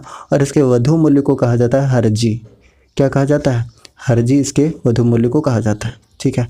अगर हम बात करते हैं ऑप्शन नंबर सी की, गोंड जनजाति की, तो भारत की दूसरी सबसे बड़ी जनजाति है भारत की। और पहली कौन सी है? भील जनजाति है। और दोनों पाए जाते हैं कहाँ पर? बहुतायत मात्रा में पाए जाते हैं मध्य प्रदेश में, ठीक है। अगर हम गोंड जनजाति की और बात करें तो इसका मूल निवास कहाँ पे होता है? गोंडवाना क्षेत्र में। इसके प्रमुख देवता कौन कौन से हैं? तो ठाकुर देव हैं। और कुल देवता हैं परसापन। कौन है? परसापन है। और इसके पुजारी को कहा जाता है बैगा। और इसके जो सहायक होते हैं उसे मती कहा जाता है, ठीक है। उसके बाद बात करते हैं संथाल जनजाति की। और संथाल जनजाति भारत की तीसरी सबसे बड़ी जनजाति है। पहली भील जनजाति, दूसरी गोंड जनजाति और तीसरी संथाल जनजाति भारत की सबसे बड़ी जनजाति है और ये झारखंड की पहली सबसे बड़ी जनजाति है। ठीक है, और इसे पश्चिम बंगाल में सवोतार के नाम से जाना जाता है। किस नाम से? सवोतार के नाम से जाना जाता है और इसका जो प्रजाति है वो प्रोटोस्टेलॉयड है। ठीक है, उसके बाद इसके शासन व्यवस्था को कहा जाता है मांझी परगना शासन व्यवस्था और इसमें गोत्र टोटल 12 पाए जाते हैं। ठीक है, विवाह बहुत ज़्यादा प्रचलित है किरिंग बापला, युवागिरी को बोला जाता है घोटुल और वधु मूल्य को बोला जाता है पोन और ग्राम प्रधान को बोला जाता है मांझी। ठीक है, उसके बाद अगर हम बात करते हैं तो 8वीं अनुसूची में शामिल किया गया था भाषा के रूप में संथाली भाषा को। ठीक है, अब देखिए 8वीं अनुसूची कब संशोधित किया गया था, तो देखिए 92nd कॉन्स्टिट्यूशनल अमेंडमेंट 2003। ठीक है, 92वां संविधान संशोधन 2003 से 4 भाषा जोड़ा गया था। कौन कौन सा?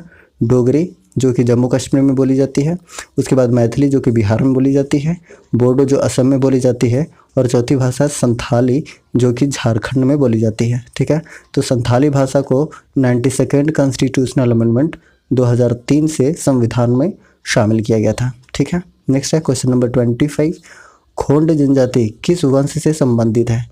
सही आंसर है ऑप्शन नंबर बी यानी कि द्रविड़ से संबंधित है। अब ये खोंड जनजाति और गोंड जनजाति दोनों अलग अलग जनजाति है, कंफ्यूज नहीं होना है। खोंड जनजाति और गोंड जनजाति दोनों अलग अलग जनजाति है। अगर हम बात करते हैं खोंड जनजाति की तो ये एक प्रकार की लघु जनजाति है जिसकी जनसंख्या के आधार पर अगर देखें। नेक्स्ट है खोंड जनजाति किस वंश से संबंधित है? सही आंसर है ऑप्शन नंबर बी यानी कि द्रविड़ से संबंधित है। अब देखिए ये खोंड है और एक गोंड है। ठीक है, दोनों अलग अलग जनजाति हैं, ये याद रखिएगा। अगर हम खोंड जनजाति के बारे में बात करते हैं तो ये एक लघु जनजाति है यानी कि इसकी जनसंख्या बहुत कम है। 2011 की जनगणना के अनुसार अगर देखें तो इसकी मात्र जनसंख्या कितनी है? 221 है। कितनी है? 221 है और इसकी प्रजाति द्रविड़ है, ये इंपॉर्टेंट है। इसकी प्रजाति द्रविड़ है। इसके अलावा उरांव जनजाति का भी प्रजाति क्या है?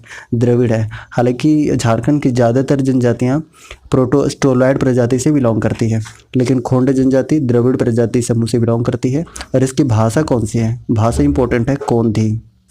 कौन सी भाषा है? कोंधी भाषा बोलते हैं खोंड जनजाति। ठीक है, ओके।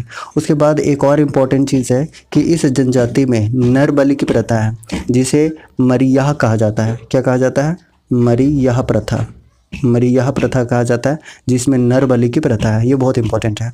उसके बाद अगर हम खोंड जनजाति की बात करते हैं तो ये भी 3 प्रकार के हैं। कौन कौन सा है? एक है कुहिया, डोंगरिया और देसिया। ठीक है, अच्छा प्रमुख देवता कौन कौन से हैं खोंड जनजाति के? तो प्रमुख देवता हैं बेलापुन। कौन सा है? बेलापुन। और प्रमुख त्यौहार कौन सा है? ये नवानंद है। नवानंद जो कि नवाखानी जैसा है। अब नवाखानी क्या होता है? जो अन्न ग्रहण करता है, नया अन्न ग्रहण करने वाला त्यौहार होता है, उसे नवाखानी कहा जाता है। और ये जो नवाखानी है ना, ये कर्मा के बाद मनाया जाता है। कब मनाया जाता है? कर्मा के बाद मनाया जाता है। अच्छा, कर्मा के पहले कौन सा त्यौहार मनाया जाता है? तो कर्मा के पहले कदलेटा मनाया जाता है। और ग्रामीण संगठन के मुखिया को कहा जाता है गौटिया। क्या कहा जाता है? गौटिया कहा जाता है। और ये जनजाति अपने आप को 100% हिंदू मानती है। क्या मानती है? 100% हिंदू मानती है अपने आप को, खोंड जनजाति। ठीक है, याद ये रखना है कि खोंड जनजाति और गोंड जनजाति दोनों अलग अलग जनजातियां हैं। ठीक है, नेक्स्ट है क्वेश्चन नंबर 26, होड़ संवाद नामक पत्रिका का संपादन कब हुआ था? 26 का सही आंसर है ऑप्शन नंबर ए यानी कि 1947 में ये होड़ संवाद पत्रिका का संपादन हुआ था।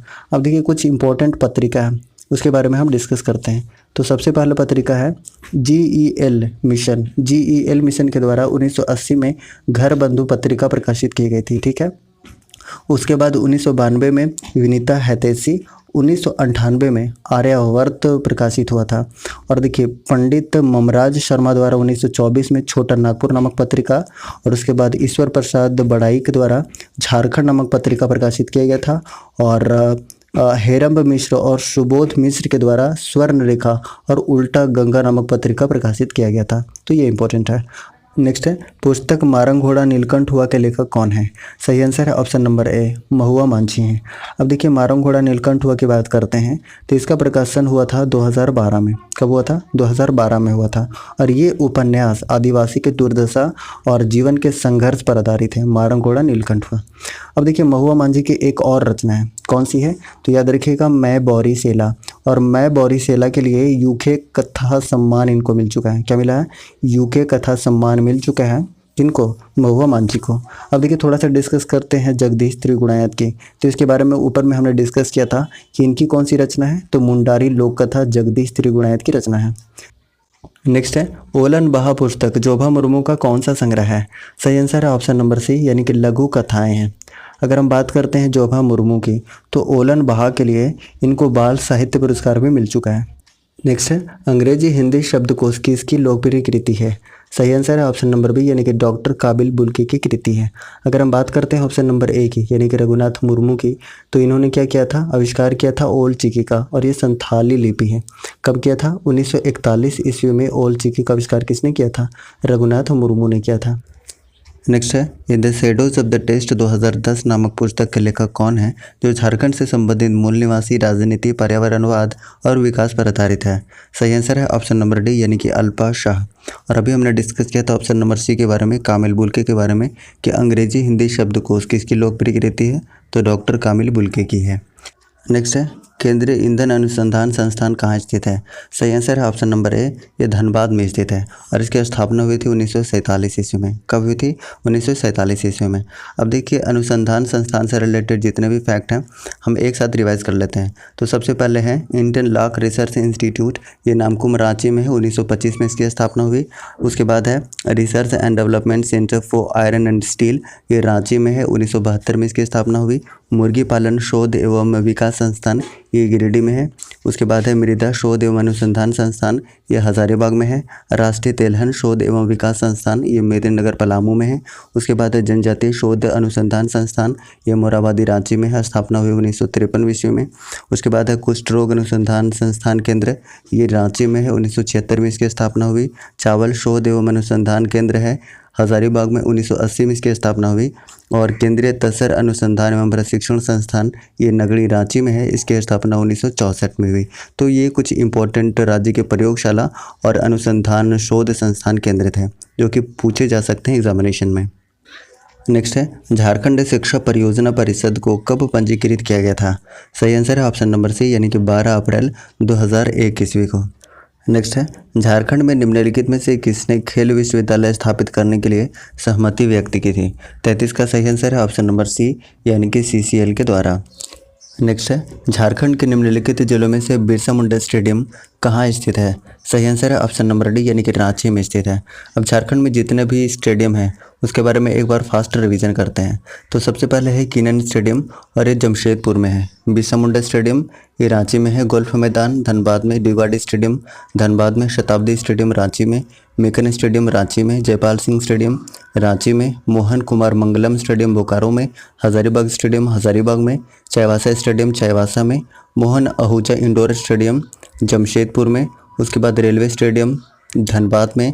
Tata sports Jamshedpur. Indoor stadium Dumka. Paramvir Albert Ekka stadium Gumla.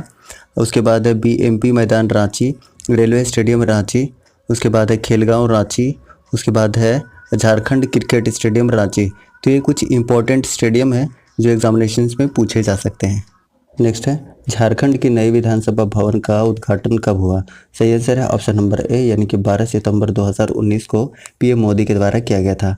अगर हम विधानसभा की बात करते हैं तो अभी टोटल सीटें कितनी हैं? टोटल सीटें हैं 81, जिसमें से 82 सीटें अब नहीं हैं, क्योंकि झारखंड सहित 13 राज्यों में जो एंग्लो इंडियन का सीट हुआ करता था उसको समाप्त कर दिया गया है। कौन से संविधान संशोधन विधेयक से? तो अगर विधेयक की बात करें तो 126वां संविधान संशोधन विधेयक। लेकिन अगर संविधान संशोधन पूछा जाए तो 104 संविधान संशोधन से। अब देखिए 81 में से सीटों का बंटवारा कैसे है? ST SC और जनरल के लिए है। तो ST के लिए है टोटल 28 सीटें, SC के लिए है 9 सीटें और जनरल के लिए है 44 सीटें। ठीक है। उसके बाद अगर हम बात करते हैं तो आपको याद होगा कि 84वां संविधान संशोधन 2001 से 2026 तक क्या हुआ है कि ये जो सीटें हैं विधानसभा की वो फिक्स कर दी गई हैं। कौन से संविधान संशोधन से? तो 84वां संविधान संशोधन 2001 से 2026 तक क्या किया गया है? ये विधानसभा की सीटें फिक्स कर दी गई हैं। उसके बाद अगर हम बात करते हैं विधानसभा की ही, तो विधानसभा का पहला सत्र का प्रारंभ हुआ था। तो याद रखिएगा 22 नवंबर 2000 ईस्वी को पहला सत्र प्रारंभ हुआ था 22 नवंबर को। इसीलिए झारखंड विधानसभा का स्थापना दिवस भी कब मनाया जाता है? 22 नवंबर को मनाया जाता है। अच्छा, इसी तिथि को यानी कि 22 नवंबर को ही उत्कृष्ट विधायक का सम्मान भी दिया जाता है। और इस बार 2019 में किसे मिला है? याद रखिएगा, नलिन सोरेन को मिला है 2019 में। लेकिन अगर 2018 में पूछा जाए तो ये मेनका सरदार को मिला हुआ है। लेकिन बात करते हैं पहली बार किसे मिला था, तो ये विशेश्वर खां को मिला था 2001 ईस्वी में। ठीक है। उसके बाद अगर हम बात करते हैं कि पुराना जो विधानसभा भवन था वो कहाँ स्थित था, तो धुरवा स्थित लेनिन हॉल में पुराना विधानसभा हुआ करता था। लेकिन 2019 में नई विधानसभा का उद्घाटन हुआ पीएम मोदी के द्वारा। और पूछा जाए कि कितना एकड़ जमीन में फैला हुआ था, तो याद रखिएगा 39 एकड़ जमीन में फैला हुआ था। और इसमें टोटल लागत लगा था 465 करोड़ रुपए। कितना? 465 करोड़ रुपए। और उसकी जो कैपेसिटी है 162 विधायक बैठने की कैपेसिटी है। ठीक है। उसके बाद अगर बात करते हैं झारखंड की नई विधानसभा की, तो एक इम्पॉर्टेंट बात यह है कि भारत का प्रथम पेपरलेस विधानसभा है। ठीक है। अच्छा, उसके बाद अगर विधानसभा की बात करते हैं तो विधानसभा चुनाव 2019 के रिजल्ट के बारे में थोड़ा सा हम डिस्कस करते हैं, क्योंकि यहाँ से भी बहुत सारे क्वेश्चन पूछे जा सकते हैं। तो देखिए, जेएमएम को कितनी सीटें मिली थी टोटल? तो जेएमएम को टोटल सीटें मिली थी 30। ठीक है। जेवीएम यानी कि झारखंड विकास मोर्चा जो अब बीजेपी में जा चुके हैं, उनकी सीटें थी 3। आरजेडी की सीटें थी 1। आजसू को 2 मिला था। कांग्रेस को 16 सीटें मिली थी। निर्दलीय पार्टी को 4 सीटें मिली थी। ठीक है। उसके बाद कुछ और इम्पोर्टेंट फैक्ट है, सर्वाधिक मत किसे मिला था, तो याद रखिएगा आलमगीर आलम को मिला था। और इनका निर्वाचन क्षेत्र कहाँ है? पाकुड़ है, जो कांग्रेस से हैं। अभी वर्तमान में यानी कि आलमगीर आलम वर्तमान में क्या है? ग्रामीण विकास और पंचायती राज मंत्री हैं। ठीक है। ये तो सर्वाधिक मत हो गए। लेकिन अगर पूछा जाए कि सबसे कम मत किसे मिला था, तो याद रखिएगा सोनाराम किस्को को मिला था, जिनका निर्वाचन क्षेत्र कहाँ है? जगन्नाथपुर है, ये भी कांग्रेस से हैं। उसके बाद अगर बात करते हैं कि सबसे अधिक उम्र के कौन थे, तो सबसे अधिक उम्र के थे रामेश्वर उरांव, ये 72 वर्ष के थे। ठीक है। और इनका निर्वाचन क्षेत्र कहाँ है? लोहरदग का है। और रामेश्वर उरांव वर्तमान समय में वित्त मंत्री हैं और इनके पास उपभोक्ता मंत्रालय भी है। उसके बाद अगर बात करते हैं कि अभी विधानसभा के अध्यक्ष कौन है, तो 10वें नंबर के कौन थे? 10वें नंबर के दिनेश उरांव थे। और 11वें नंबर के कौन बनाए गए हैं? रविंद्रनाथ महतो। ठीक है। उसके बाद अगर हम प्रथम विधानसभा अध्यक्ष की बात करते हैं तो वो कौन थे? इंदर सिंह नामधारी थे। ठीक है। उसके बाद अगर बात करते हैं कि प्रथम उपाध्यक्ष कौन थे, तो वो बागुन सुमरई थे। और बागुन सुमरई को क्या कहा जाता है? झारखंड का गांधी कहा जाता है। अच्छा, विधानसभा द्वारा त्रिमासिक पत्रिका जारी किया जाता है। उस त्रिमासिक पत्रिका का क्या नाम है? तो याद रखिएगा उड़ान नाम है। नेक्स्ट है, ओलंपिक 1928 में भारतीय हॉकी टीम के कप्तान जयपाल सिंह ने भारत के लिए पहले बार कौन सा पदक जीता था? सही आंसर है ऑप्शन नंबर ए, यानी कि स्वर्ण पदक जीता था। अगर हम बात करते हैं जयपाल सिंह मुंडा की, तो इनका मूल नाम क्या था? वेनंद पाल था। और हॉकी के एकमात्र ऐसे खिलाड़ी हैं जिन्होंने 1925 ईस्वी में ऑक्सफोर्ड ब्लू का खिताब जीता था। कौन सा खिताब? ऑक्सफोर्ड ब्लू का खिताब। और अगर हम बात करते हैं तो 1928 ईस्वी में भारतीय सिविल सेवा में भी इनका चयन हुआ था। उसके बाद 1939 में इन्होंने आदिवासी महासभा का अध्यक्षता किया था। और 1950 ईस्वी में ये झारखंड पार्टी की स्थापना किए थे। हालांकि 1963 ईस्वी में इसका विलय हो गया था कांग्रेस में। उसके बाद इनकी मृत्यु हो गई 20 मार्च 1970 ईस्वी को ब्रेन हेमरेज के कारण। ब्रेन हेमरेज यानी कि मस्तिष्क रक्तस्राव के कारण दिल्ली में। इसके अलावा देखिए जयपाल सिंह मुंडा को क्या कहा जाता है? मरांग गोमके कहा जाता है, ये भी इंपॉर्टेंट है। नेक्स्ट है, 34वें राष्ट्रीय खेलों का उद्घाटन और समापन समारोह में किया गया। सही आंसर है ऑप्शन नंबर ए, यानी कि बिरसा मुंडा एथलेटिक्स स्टेडियम में किया गया था, जो कि रांची में है। अच्छा, 34वां राष्ट्रीय खेल का आयोजन कब किया गया था झारखंड में? तो याद रखिएगा 2011 ईस्वी में किया गया था। अब देखिए 34वें राष्ट्रीय खेल से संबंधित जो भी फैक्ट हैं वो हम सारे के सारे डिस्कस करते हैं। तो सबसे पहली बात ये कि ये 2011 में आयोजित किया गया था। बिरसा मुंडा एथलेटिक्स स्टेडियम रांची में किया गया था। और अगर हम बात करते हैं कि खेल मसाल लेकर मैदान में प्रवेश करने वाली खिलाड़ी कौन थी, तो दीपिका कुमारी थी। उसके बाद अगर बात करते हैं कि तो खिलाड़ियों की ओर से शपथ लेने वाली खिलाड़ी भी कौन थी? दीपिका कुमारी थी। और झारखंड को इस खेल में 5वां स्थान मिला था 33 पदक के साथ में। कितने पदक? 33 पदक के साथ में। और शुभंकर क्या था इस खेल का? तो शुभंकर था छौवा, यानी कि हिरन का बच्चा। उसके बाद अगर बात करते हैं कि राष्ट्रीय खेल का प्रथम आयोजन कब किया गया था, तो लाहौर में किया गया था 1924 ईस्वी में। अब देखिए ये तो 34वां है 2011 में। अगर हम 35वां की बात करते हैं 2014 में आयोजित किया गया था केरल में। कहाँ पर? केरल में। 36वां 2019 में गोवा में किया गया था। कहाँ पर, गोवा में। और 37वां छत्तीसगढ़ में 2020 में किया गया था और 38वां उत्तराखंड में 2021 में। ठीक है, उसके बाद नेक्स्ट बढ़ते हैं क्वेश्चन नंबर 38। ईशांक जग्गी किस खेल से जुड़े हुए हैं? सही आंसर है ऑप्शन नंबर बी, यानी कि क्रिकेट से जुड़े हुए हैं। अब क्रिकेट के कुछ फेमस खिलाड़ी जो झारखंड के आपको पता होना चाहिए। महेंद्र सिंह धोनी सभी को पता है, सौरभ तिवारी, वरुण एरोन और ईशान किशन, ये कुछ इंपॉर्टेंट खिलाड़ी हैं जिन्हें याद रखिएगा। नेक्स्ट है, कैबिनेट ने किस वर्ष सीएनटी एक्ट की धारा 21 के तहत मालिक को जमीन की प्रकृति बदलने का अधिकार देने का निर्णय लिया? सही आंसर है ऑप्शन नंबर डी, यानी कि 2016 में।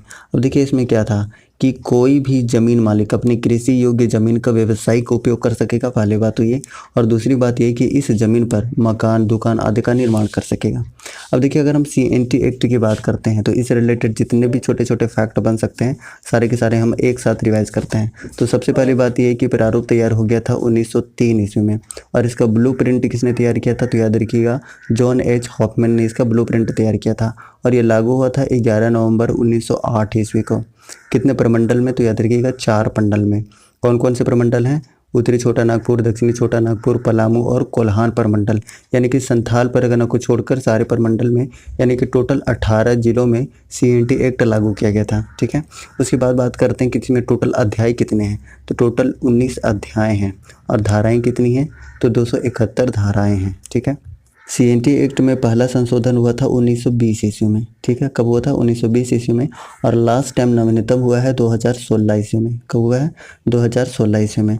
अब देखिए सीएनटी एक्ट का उद्देश्य क्या है? इसका उद्देश्य है आदिवासी भूमि पर अवैध कब्जा को रोकना। और एक चीज़ और पूछा जा सकता है कि सीएनटी एक्ट का प्रेरक विद्रोह क्या था? तो प्रेरक विद्रोह याद रखिएगा बिरसा मुंडा का उलगुलान विद्रोह था, जो कब हुआ था? 1895 ईस्वी में हुआ था। नेक्स्ट है, ब्रिटिश सरकार ने किस वर्ष छोटा नागपुर काश्तकारी अधिनियम पेश किया था? सही आंसर है ऑप्शन नंबर डी, यानी कि 1908 ईस्वी में। 11 नवंबर 1908 ईस्वी को ये लागू किया गया था, छोटा नागपुर काश्तकारी अधिनियम। अगर हम बात करते हैं तो सीएनटी एक्ट को भारतीय परिषद अधिनियम 1892 की धारा 5 के अधीन गवर्नर जनरल की मंजूरी से अधिनियमित किया गया था, ये इंपॉर्टेंट है। उसके बाद नेक्स्ट है सीएनटी एक्ट 1908 हेतु ब्लू प्रिंट किसने तैयार किया था? सही आंसर है ऑप्शन नंबर ए, यानी कि जॉन एच हॉफमैन ने तैयार किया था ब्लू प्रिंट। ठीक है, अब देखिए हमने बताया है कि सीएनटी एक्ट में टोटल धारा कितना है, तो याद रखिएगा टोटल 271 धाराएं हैं। और अगर हम अध्याय की बात करते हैं तो टोटल 19 अध्याय हैं। और पहला संशोधन हमने बताया कि 1920 में हुआ था, और लास्ट टाइम कब हुआ है? 2016 में हुआ है। नेक्स्ट है, छोटा नागपुर का क्षेत्र ब्रिटिश शासन के अंतर्गत कब आया था? सही आंसर ऑप्शन नंबर बी, यानी कि 1765 में। नेक्स्ट है, छोटा नागपुर काश्तकारी कानून कब लागू हुआ था? सही आंसर है ऑप्शन नंबर डी, यानी कि 1908 ईस्वी में। 11 नवंबर 1908 को यह लागू हुआ था, जिसमें टोटल 271 धाराएं हैं, 19 अध्याय है। और अभी तक टोटल 26 संशोधन हो चुके हैं, जिसमें से पहला हुआ था 1920 ईस्वी में और लास्ट टाइम हुआ था 2016 ईस्वी में। नेक्स्ट है, एसपीटी एक्ट के तहत किसी खास ग्राम का अर्थ क्या है? सही आंसर है ऑप्शन नंबर ए, यानी किसी ग्राम से है। अब हम एसपीटी एक्ट की बात करते हैं तो ये लागू हुआ था 1949 ईस्वी में। इसमें टोटल 9 अध्याय हैं, टोटल 72 धाराएं हैं, अनुसूची 2 है। और ये गैंजर कमेटी की सिफारिश पर आया था और संवैधानिक दर्जा मिला था 1990 में 66वां संविधान संशोधन से। और कौन से अनुसूची में शामिल किया गया था? 9वें अनुसूची में शामिल किया गया था। लेकिन याद रखिएगा धारा 53 को छोड़कर, धारा 53 को छोड़कर 9वें अनुसूची में शामिल किया गया था 1990 में 66वां संविधान संशोधन में।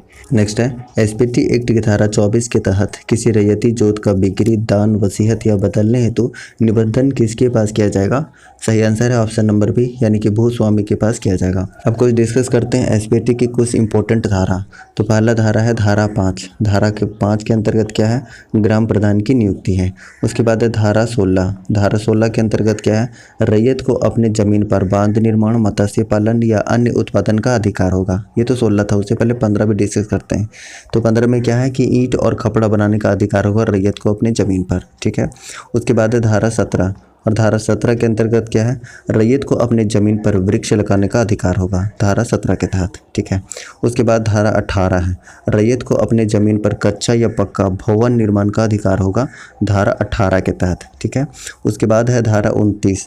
धारा 29 में क्या है कि उपायुक्त के अनुमति के बिना कोई भी मूल रैयत का ग्राम प्रमुख अपने साथ या किसी मूल रैयत के साथ बंजर या खाली भूमि का बंदोबस्त नहीं कर सकता है, ये इंपॉर्टेंट है। उसके बाद फिर धारा हमने लिया है धारा 37। धारा 37 में क्या है कि रैयत को मवेशी चराने का अधिकार होगा अपनी ज़मीन पर, 37 धारा के तहत। उसके बाद है धारा 45। धारा 45 के अंतर्गत क्या है कि आप अपने लगान का जो भुगतान है वो मनी ऑर्डर के थ्रू कर सकते हैं, मनी ऑर्डर के थ्रू। ठीक है, उसके बाद है धारा 47 और धारा 47 में क्या है कि लगान और उसके ब्याज के लिए आपको रसीद दिया जाएगा, धारा 47 के अंतर्गत। ठीक है, उसके बाद है 67। धारा 67 के अंदर क्या है, इसके अंतर्गत है कि अगर आप नियमों का उल्लंघन करते हैं तो आपको जुर्माना या दंड देना होगा, धारा 67 के अंतर्गत। ठीक है, नेक्स्ट है वस्तु के रूप में लगान वसूल नहीं किया जाएगा या अभी स्वीकृत नहीं होगा, एसपीटी एक्ट के किस धारा में इसका प्रावधान है। सही आंसर है ऑप्शन नंबर ए, यानी कि धारा 43 में इसका प्रावधान है। ठीक है, नेक्स्ट है एसपीटी एक्ट के तहत अपनी भूमि को बदलने की इच्छा रखने वाले लिख कर किसके यहाँ आवेदन कर सकते हैं। 47 का सही आंसर है ऑप्शन नंबर ए, उपायुक्त के यहाँ कर सकते हैं। नेक्स्ट है एसपीटी एक्ट के तहत किसके द्वारा दिया गया आदेश अपील करने पर अथवा पुनर्निरीक्षण करने की प्रक्रिया में अनियमितता के कारण जब तक न्याय की हानि नहीं हुई हो अथवा होने वाली हो परिवर्तित नहीं किया जाएगा। सही आंसर है ऑप्शन नंबर ए, उपायुक्त। नेक्स्ट है बिहार सरकार द्वारा बटाईदार कानून में कब संशोधन किया गया था। सही आंसर है ऑप्शन नंबर सी, ये 1970 में संशोधन किया गया था। नेक्स्ट है राजमहल ट्रैप झारखंड के किस भाग में स्थित है। सही आंसर है ऑप्शन नंबर डी, यानी कि उत्तर पूर्वी भाग में स्थित है और ये बेसाल्ट चट्टानों से निर्मित है। नेक्स्ट है झारखंड राज्य अपनी दक्षिणी सीमा किस राज्य के साथ बांटता है। सही आंसर है ऑप्शन नंबर डी, यानी कि ओडिशा के साथ बांटता है। नेक्स्ट है क्वेश्चन नंबर 53, मयूराक्षी नदी से प्रवाहित तो होती है। सही आंसर है ऑप्शन नंबर ए, यानी कि त्रिकुट पहाड़ियाँ से मयूराक्षी नदी प्रवाहित होती है। अब देखिए नदी उद्गम और मुहाना से संबंधित जितने भी फैक्ट बन सकते हैं हम एक जगह पे सारी चीज़ों को रिवाइज करते हैं। तो सबसे पहले है सोन नदी, और सोन नदी निकलती है अमरकंटक से और इसका मुहाना है गंगा। ठीक है, और उसके बाद उत्तरी कोयल ये निकलती है रांची के पठार से और मुहाना है सोन नदी, और पुनपुन जो मध्य प्रदेश के पठार से निकलती है मुहाना है गंगा, और उसके बाद दामोदर नदी ये लातेहार के टोरी से निकलती है और हुगली इसका मुहाना है। स्वर्णरेखा रांची नगरी से निकलती है और बंगाल की खाड़ी इसका मुहाना है। उसके बाद है बराकर नदी, ये छोटा नागपुर के पठार से निकलती है और दामोदर इसका मुहाना है। दक्षिणी कोयल नगरी रांची से निकलती है और शंख उड़ीसा इसका क्या है मुहाना है। मयूराक्षी नदी त्रिकुट पहाड़ी देवघर से निकलती है, हुगली इसका मुहाना है। ब्राह्मणी नदी दुधवा पहाड़ी दुमका से निकलता है, हुगली इसका मुहाना है। शंख नदी चैनपुर गुमला से निकलता है, दक्षिणी कोयल इसका मुहाना है। अजय नदी ये मुंगेर बिहार से निकलता है और भागीरथी बंगाल इसका मुहाना है। और सकरी नदी उत्तरी छोटा नागपुर से निकलता है और गंगा नदी इसका क्या है मुहाना है। उसके बाद देखिए कुछ उपनाम है, ये भी इंपॉर्टेंट है। अब उपनाम की बात करते हैं तो पुनपुन नदी का उपनाम है किकट या बामागति, सकरी का है सुमागति, दामोदर का है देवनदी या बंगाल का शोक, फाल्गु नदी को बोला जाता है अंतः सलीला, चानन नदी को बोला जाता है पंचाने और मयूराक्षी नदी को बोला जाता है मोर। तो याद रखिएगा ये सारे के सारे क्वेश्चन पूछे जा सकते हैं और पूछे गए हैं किसी न किसी एग्जामिनेशन में। नेक्स्ट है झारखंड का सबसे ऊंचा जलप्रपात कौन सा है जहां जल 100 मीटर की ऊंचाई से गिरता है।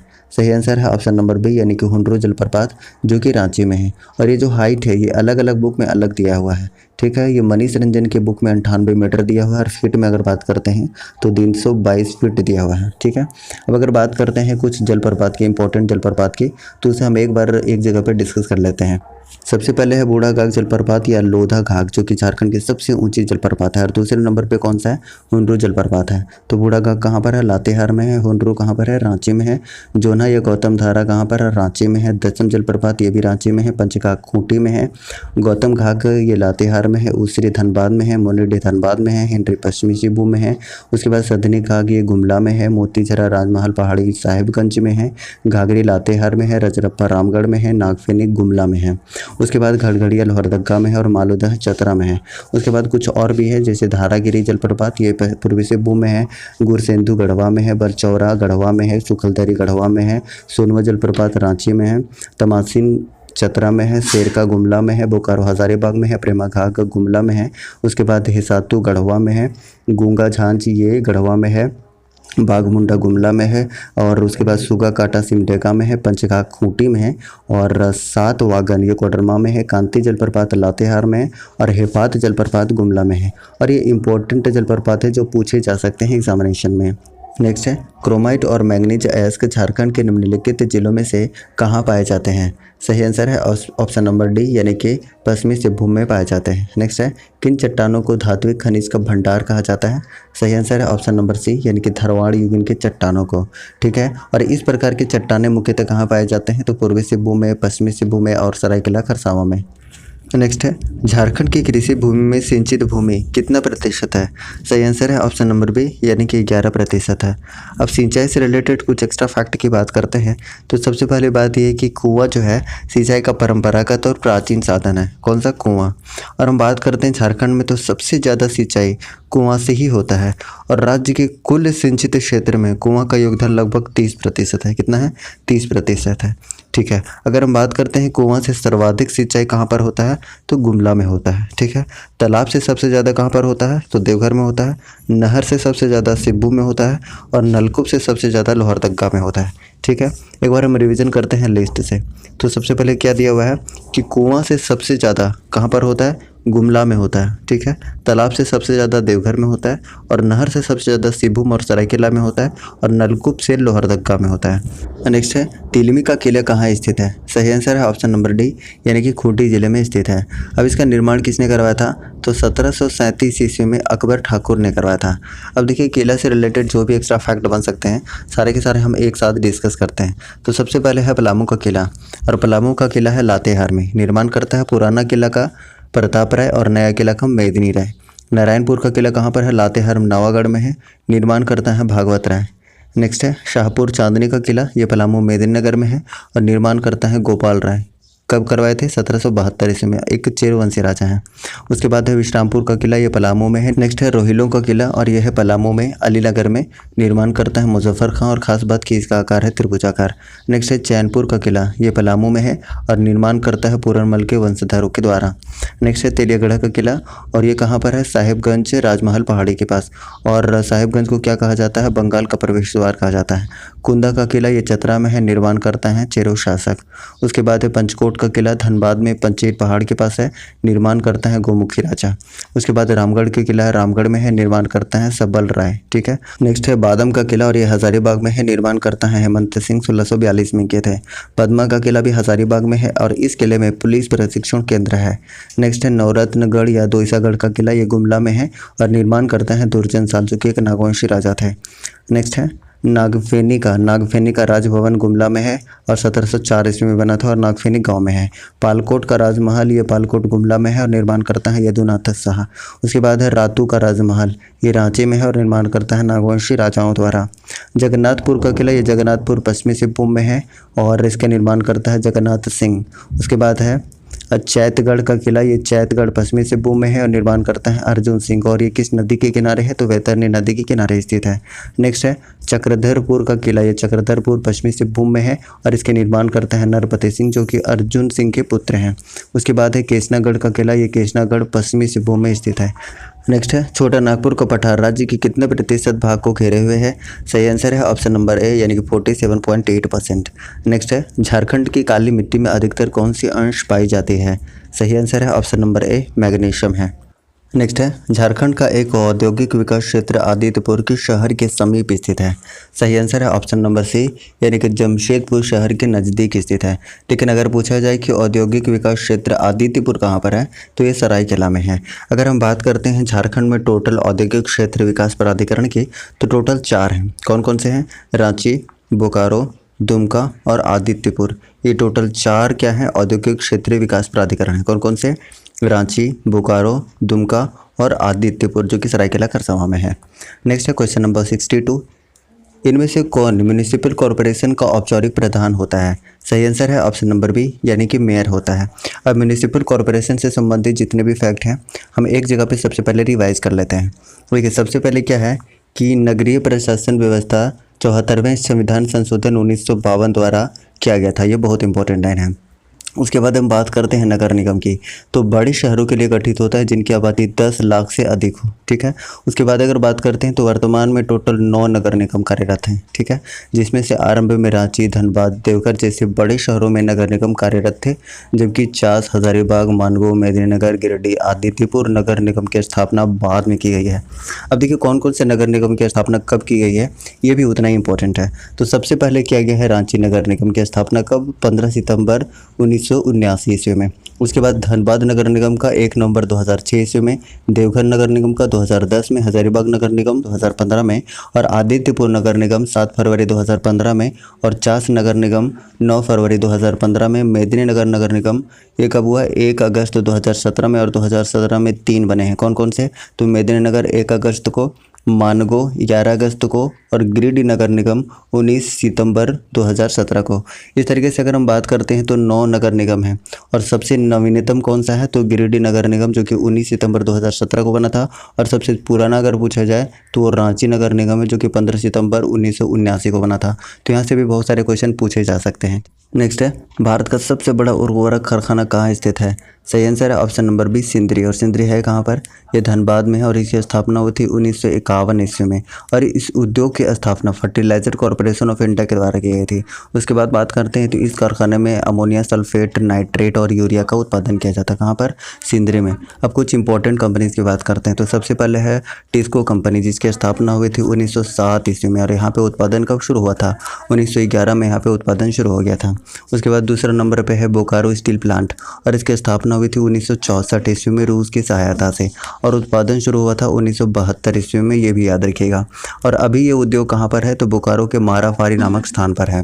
उसके बाद तीसरा नंबर पे है तांबा उद्योग, और तांबा उद्योग अभी कहाँ है, घाटशिला में है, और इसकी स्थापना हुई थी 1924 ईस्वी में। उसके बाद है एल्यूमिनियम उद्योग, इसकी स्थापना हुई थी 1938 ईस्वी में, और ये रांची मुर्री में स्थित है। नेक्स्ट है सीमेंट उद्योग, प्रथम सीमेंट उद्योग कहाँ पर था, तो पलामू जपला में था, इसकी स्थापना हुई थी 1921 ईस्वी में। उसके बाद है कांच उद्योग, और ये कांच उद्योग कहाँ पे है, भुरकुंडा में है। कहाँ पे है, भुरकुंडा में है। अगर हम बात करते हैं HEC की यानी कि हैवी इंजीनियरिंग कॉरपोरेशन की, तो ये कहाँ पर है, ये रांची हटिया में है। कहाँ पर है, रांची हटिया में है, और इसकी स्थापना हुई थी 1958 ईस्वी में, और उत्पादन शुरू हुआ था 1963 ईस्वी में। और ये किसकी सहायता से बना हुआ है, तो रूस और चेकोस्लोवाकिया की सहायता से बना हुआ है। और अगर बात करते हैं HEC की, तो PM नेहरू द्वारा HEC को आधुनिक उद्योगों का मंदिर कहा जाता है। उसके बाद है विस्फोट उद्योग, जो कि गोमिया बोकारो में स्थित है। नेक्स्ट है निम्नलिखित में से किसे एशिया का सबसे बड़ा स्टील संयंत्र कहा जाता है। सही आंसर है ऑप्शन नंबर बी, यानी कि बोकारो स्टील प्लांट को कहा जाता है। अगर बोकारो स्टील प्लांट की बात करते हैं तो इसकी स्थापना कब हुई थी, 1964 में हुई थी, अभी हमने थोड़ा देर पहले डिस्कस किया था। और उत्पादन कब शुरू हुआ था, 1972 में यहाँ पे उत्पादन शुरू हो गया था। और ये किसके सहयोग से बनाया हुआ है, तो रूस के सहयोग से बनाया हुआ है। और अगर पंचवर्षीय योजना पूछ लिया जाए तो तृतीय पंचवर्षीय योजना के दौरान बना था, और ये सेल के अंदर कार्यरत है। और सेल के अभी कौन है MD, तो याद रखिएगा सोमा मंडल है। अब नेक्स्ट है क्वेश्चन नंबर 65, जपला निम्नलिखित में से किस उद्योग के लिए प्रसिद्ध है। सही आंसर है ऑप्शन नंबर ए, यानी कि सीमेंट के लिए प्रसिद्ध है। और जपला है कहाँ पर, ये पलामू में है, और प्रथम उद्योग 1921 ईस्वी में जपला में ही स्थापित किया गया था सीमेंट के लिए। नेक्स्ट है क्वेश्चन नंबर 66, औद्योगिक दृष्टिकोण से जिले को झारखंड की आर्थिक राजधानी कहा जा सकता है। सही आंसर है ऑप्शन नंबर ए, यानी कि पूर्वी सिंहभूम को कहा जा सकता है। अगर हम बात करते हैं औद्योगिक क्षेत्र विकास प्राधिकरण की, तो टोटल 4 हैं, 4 जिले हमने बताया था कौन कौन से हैं, रांची है, बोकारो है, दुमका है, और आदित्यपुर है जो कि सरायकेला खरसावां में है। उसके बाद नेक्स्ट बात करते हैं क्वेश्चन नंबर 67, निम्नलिखित में कौन सा इस्पात संयंत्र मुख्य रूप से झारखंड राज्य की अर्थव्यवस्था में योगदान देता है। सही आंसर है ऑप्शन नंबर डी, यानी कि टाटा स्टील।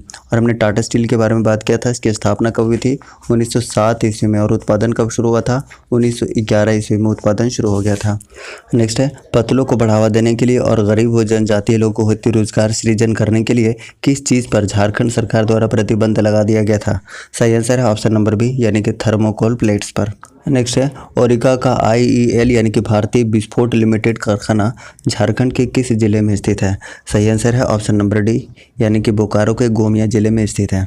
नेक्स्ट है question number 17, east India company को झारखंड में प्रवेश करने में प्रायः कितने दशकों का समय लगा। 70 का सही आंसर है ऑप्शन नंबर ए, यानी कि 8 दशकों का समय लगा। नेक्स्ट है 2012 में झारखंड सरकार ने किस स्थान पर आईटी पार्क हेतु software technology park of India के साथ समझौता ज्ञापन पर हस्ताक्षर किए? सही आंसर है option number B, Deoghar. I hope इसका आंसर सभी को पता होगा। नेक्स्ट है सरकार प्रत्येक वर्ष प्रत्येक विधायक को एमएलए स्कीम के तहत कितने करोड़ रुपए देती है?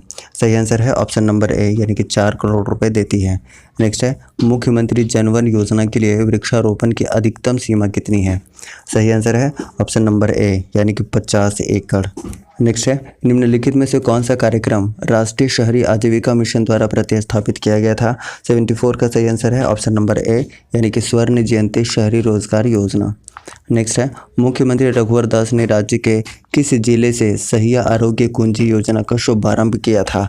सही आंसर है ऑप्शन नंबर ए, यानी कि चतरा जिले से। नेक्स्ट है महिला किसान सशक्तिकरण योजना निम्नलिखित में से किस योजना का उपघटक है? 76 का सही आंसर है ऑप्शन नंबर ए, यानी कि राष्ट्रीय ग्रामीण आजीविका मिशन का। नेक्स्ट है झारखंड के कुल भौगोलिक क्षेत्र में कुल कितना प्रतिशत जंगल के अंतर्गत आता है? सही आंसर है ऑप्शन नंबर डी, यानी कि 9.10%। अब देखिए अगर हम बात करते हैं वन रिपोर्ट 2019 के, तो इससे रिलेटेड जितने भी फैक्ट हैं वो हम एक बार फिर से रिवाइज करते हैं। तो सबसे पहले है कि भारतीय वन सर्वेक्षण देहरादून के द्वारा हर 2 साल में ये वन रिपोर्ट जारी किया जाता है। अगर हम झारखंड की बात करते हैं तो राज्य का कुल क्षेत्रफल का कितना है? 23,611 किलोमीटर स्क्वायर में क्या है? वो वन है, ठीक है। और सर्वाधिक वन कहाँ पर है? ये पश्चिमी सिंहभूम में है।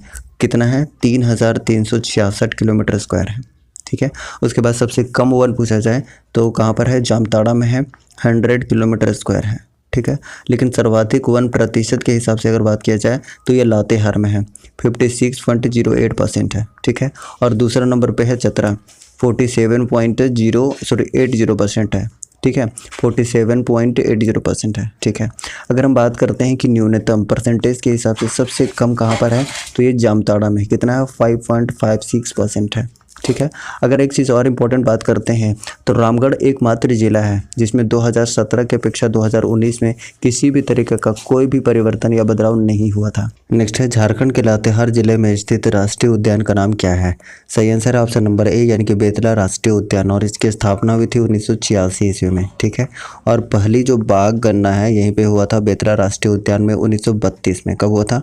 1932 ईस्वी में हुआ था। अगर हम बात करते हैं कुछ राष्ट्रीय उद्यान की, तो जितने भी राष्ट्रीय उद्यान हम एक साथ रिवाइज कर लेते हैं। तो सबसे पहले है पलामू अभ्यारण्य, पलामू में है, 1976 में इसकी स्थापना हुई। हजारीबाग अभ्यारण्य, हजारीबाग में 1976। महुआ रण अभ्यारण्य लातेहार में 1976 में स्थापना हुई। दलमा अभ्यारण्य ये पूर्वी सिंहभूम में है और 1976 में इसकी स्थापना हुई। गौतम बुद्ध अभ्यारण्य कोडरमा में 1976 में स्थापना। तोपचाची अभ्यारण्य धनबाद में 1978 में स्थापना। लावालौंग अभ्यारण्य चतरा में है, 1978 में इसकी स्थापना हुई। पारसनाथ अभ्यारण्य गिरिडीह में है, 1981 में इसकी स्थापना हुई। उसके बाद है कोडरमा अभ्यारण्य, और कोडरमा अभ्यारण्य है कोडरमा में 1985 में इसकी स्थापना हुई। पालकोट अभ्यारण्य गुमला में है 1990 में, और उधवा पक्षी विहार ये साहेबगंज में है और 1991 में इसकी स्थापना हुई। उसके बाद कुछ पक्षी विहार के बारे में भी डिस्कस करते हैं। तेलय पक्षी विहार कोडरमा में है, तेनुघाट पक्षी विहार बोकारो में, चंद्रपुरा पक्षी विहार बोकारो में, ईसागढ़ पक्षी विहार है सरायकेला खरसावां में, और उधवा पक्षी विहार है साहेबगंज में।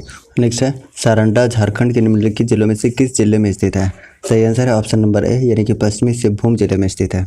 नेक्स्ट है तोपचाची वन्यजीव अभ्यारण्य किस जिले में स्थित है? सही आंसर है ऑप्शन नंबर ए, धनबाद जिले में स्थित है। और अभी हमने बताया था इसकी स्थापना हुई थी 1978 ईस्वी में। और इस तोपचाची वन्यजीव अभ्यारण्य में कौन कौन से जानवर पाए जाते हैं? तो आपको याद होगा भेड़िया, चीता और लंगूर ये पाए जाते हैं। नेक्स्ट है क्वेश्चन नंबर 81, झारखंड में बिरसा जैविक जूलॉजिकल पार्क किस स्थान पर स्थित है? 81 का सही आंसर है ऑप्शन नंबर डी, यानी कि रांची के ओरामांझी में स्थित है। नेक्स्ट है भारत के जलवायु परिवर्तन के तहत कितने मिशन कार्यरत हैं? सही आंसर है option number C, total 8 mission कार्यरत हैं। नेक्स्ट है झारखंड में मौसम संबंधी भविष्यवाणी के लिए निम्नलिखित में से कौन सा प्रमुख स्रोत है? सही आंसर है ऑप्शन नंबर ए, यानी कि भारतीय मौसम विभाग। नेक्स्ट है क्वेश्चन नंबर 84, पर्यावरण से संबंधित स्टॉकहोम सम्मेलन कब हुआ था? सही आंसर है ऑप्शन नंबर ए, यानी कि 1972 में हुआ था। नेक्स्ट है झारखंड राज्य किस प्रकार के जलवायु क्षेत्र के अंतर्गत आता है? सही आंसर है ऑप्शन नंबर बी, यानी कि उष्णकटिबंधीय जलवायु क्षेत्र के अंतर्गत। नेक्स्ट है झारखंड की औसत सालाना तापमान क्या है। सही आंसर है ऑप्शन नंबर बी यानी कि 25 डिग्री सेल्सियस है। और पाट क्षेत्र में औसत वार्षिक तापमान कितना है, 23 डिग्री से भी कम है। कितना है, 23 डिग्री से भी कम है। लेकिन अगर हम बात करते हैं पलामू, गढ़वा, पूर्वी सिंहभूम, पश्चिमी सिंहभूम, चतरा के उत्तरी भाग और संथाल परगना के पूर्वी भाग में तो औसत वार्षिक तापमान यहाँ पे 26 डिग्री सेल्सियस से भी क्या है, अधिक है। ठीक है। नेक्स्ट है स्टार्टअप पॉलिसी के तहत राज्य कितने प्रतिष्ठित शिक्षण संस्थानों को इंक्यूबेशन सेंटर खोलने के लिए 50-50 लाख देगा। सही आंसर है 10, ऑप्शन नंबर ए। नेक्स्ट है भारत में झारखंड को वन क्षेत्र के अनुसार कितना स्थान दिया गया है। सही आंसर है ऑप्शन नंबर डी। लेकिन अगर हम बात करते हैं 2019 के वन रिपोर्ट की तो 36 राज्य और केंद्र शासित प्रदेश में झारखंड को 18वां स्थान मिला है। नेक्स्ट है सुनामी शब्द किस भाषा से लिया गया है। सही आंसर है ऑप्शन नंबर ए यानी कि जापानी भाषा से लिया गया है। नेक्स्ट है राष्ट्रीय आपदा प्रबंधन योजना कब लागू की गई है। सही आंसर है ऑप्शन नंबर बी यानी कि 2016 में। नेक्स्ट है यूनेस्को ने विश्व भर के लोगों को जागरूक करने के लिए किस दशक को आपदा राहत के रूप में मनाया। सही आंसर है ऑप्शन नंबर सी यानी कि 1990 से 2000। नेक्स्ट है किसी प्रकार की आपदा प्रबंधन के दौरान केंद्रीय सरकार की भूमिका होती है। सही आंसर है वित्तीय सहायता, तकनीकी संगठन, सेनाओं के योगदान यानी कि ऑप्शन नंबर डी सही हो जाएगा, उपरोक्त सभी। नेक्स्ट है भूकंप के उत्पत्ति का कारण है। सही आंसर है ऑप्शन नंबर ए ज्वालामुखी का उद्गार, ऑप्शन नंबर बी परतों का टूटना और ऑप्शन नंबर सी यानी कि प्लेट टेक्टोनिक। नेक्स्ट है भूकंप की उत्पत्ति का कारण है। सही आंसर है ज्वालामुखी का उद्गार, परतों का टूटना और प्लेट टेक्टोनिक यानी कि ऑप्शन नंबर डी सही हो जाएगा, उपरोक्त सभी। नेक्स्ट है झारखंड में किस स्थान को छोटा नागपुर की रानी कहा जाता है। 94 का सही आंसर है ऑप्शन नंबर सी यानी कि नेतरहाट को कहा जाता है। और नेतरहाट को पहाड़ियों की मल्लिका भी कहा जाता है। और समुद्र तल से अगर ऊंचाई पूछ ले जाए तो इसकी ऊंचाई है 3622। कितना है, 3622 मीटर है। नेक्स्ट है क्वेश्चन नंबर 95, रामगढ़ कांग्रेस अधिवेशन कब आयोजित किया गया था। सही आंसर है ऑप्शन नंबर ए 1940 में। और इस कांग्रेस अधिवेशन की अध्यक्षता किसने किया था, तो मौलाना अबुल कलाम आज़ाद ने किया था। और इसकी स्वागत समिति के अध्यक्ष थे डॉक्टर राजेंद्र प्रसाद। और मुख्य प्रवेश द्वार का नामकरण बिरसा मुंडा के नाम पर किया गया था। और सभा स्थल का नाम रखा गया था मजहर नगर। नेक्स्ट है सर्वश्रेष्ठ सांसद पुरस्कार 2018 किसे प्रदान किया गया। सही आंसर है ऑप्शन नंबर बी यानी कि डॉक्टर निशिकांत दुबे को।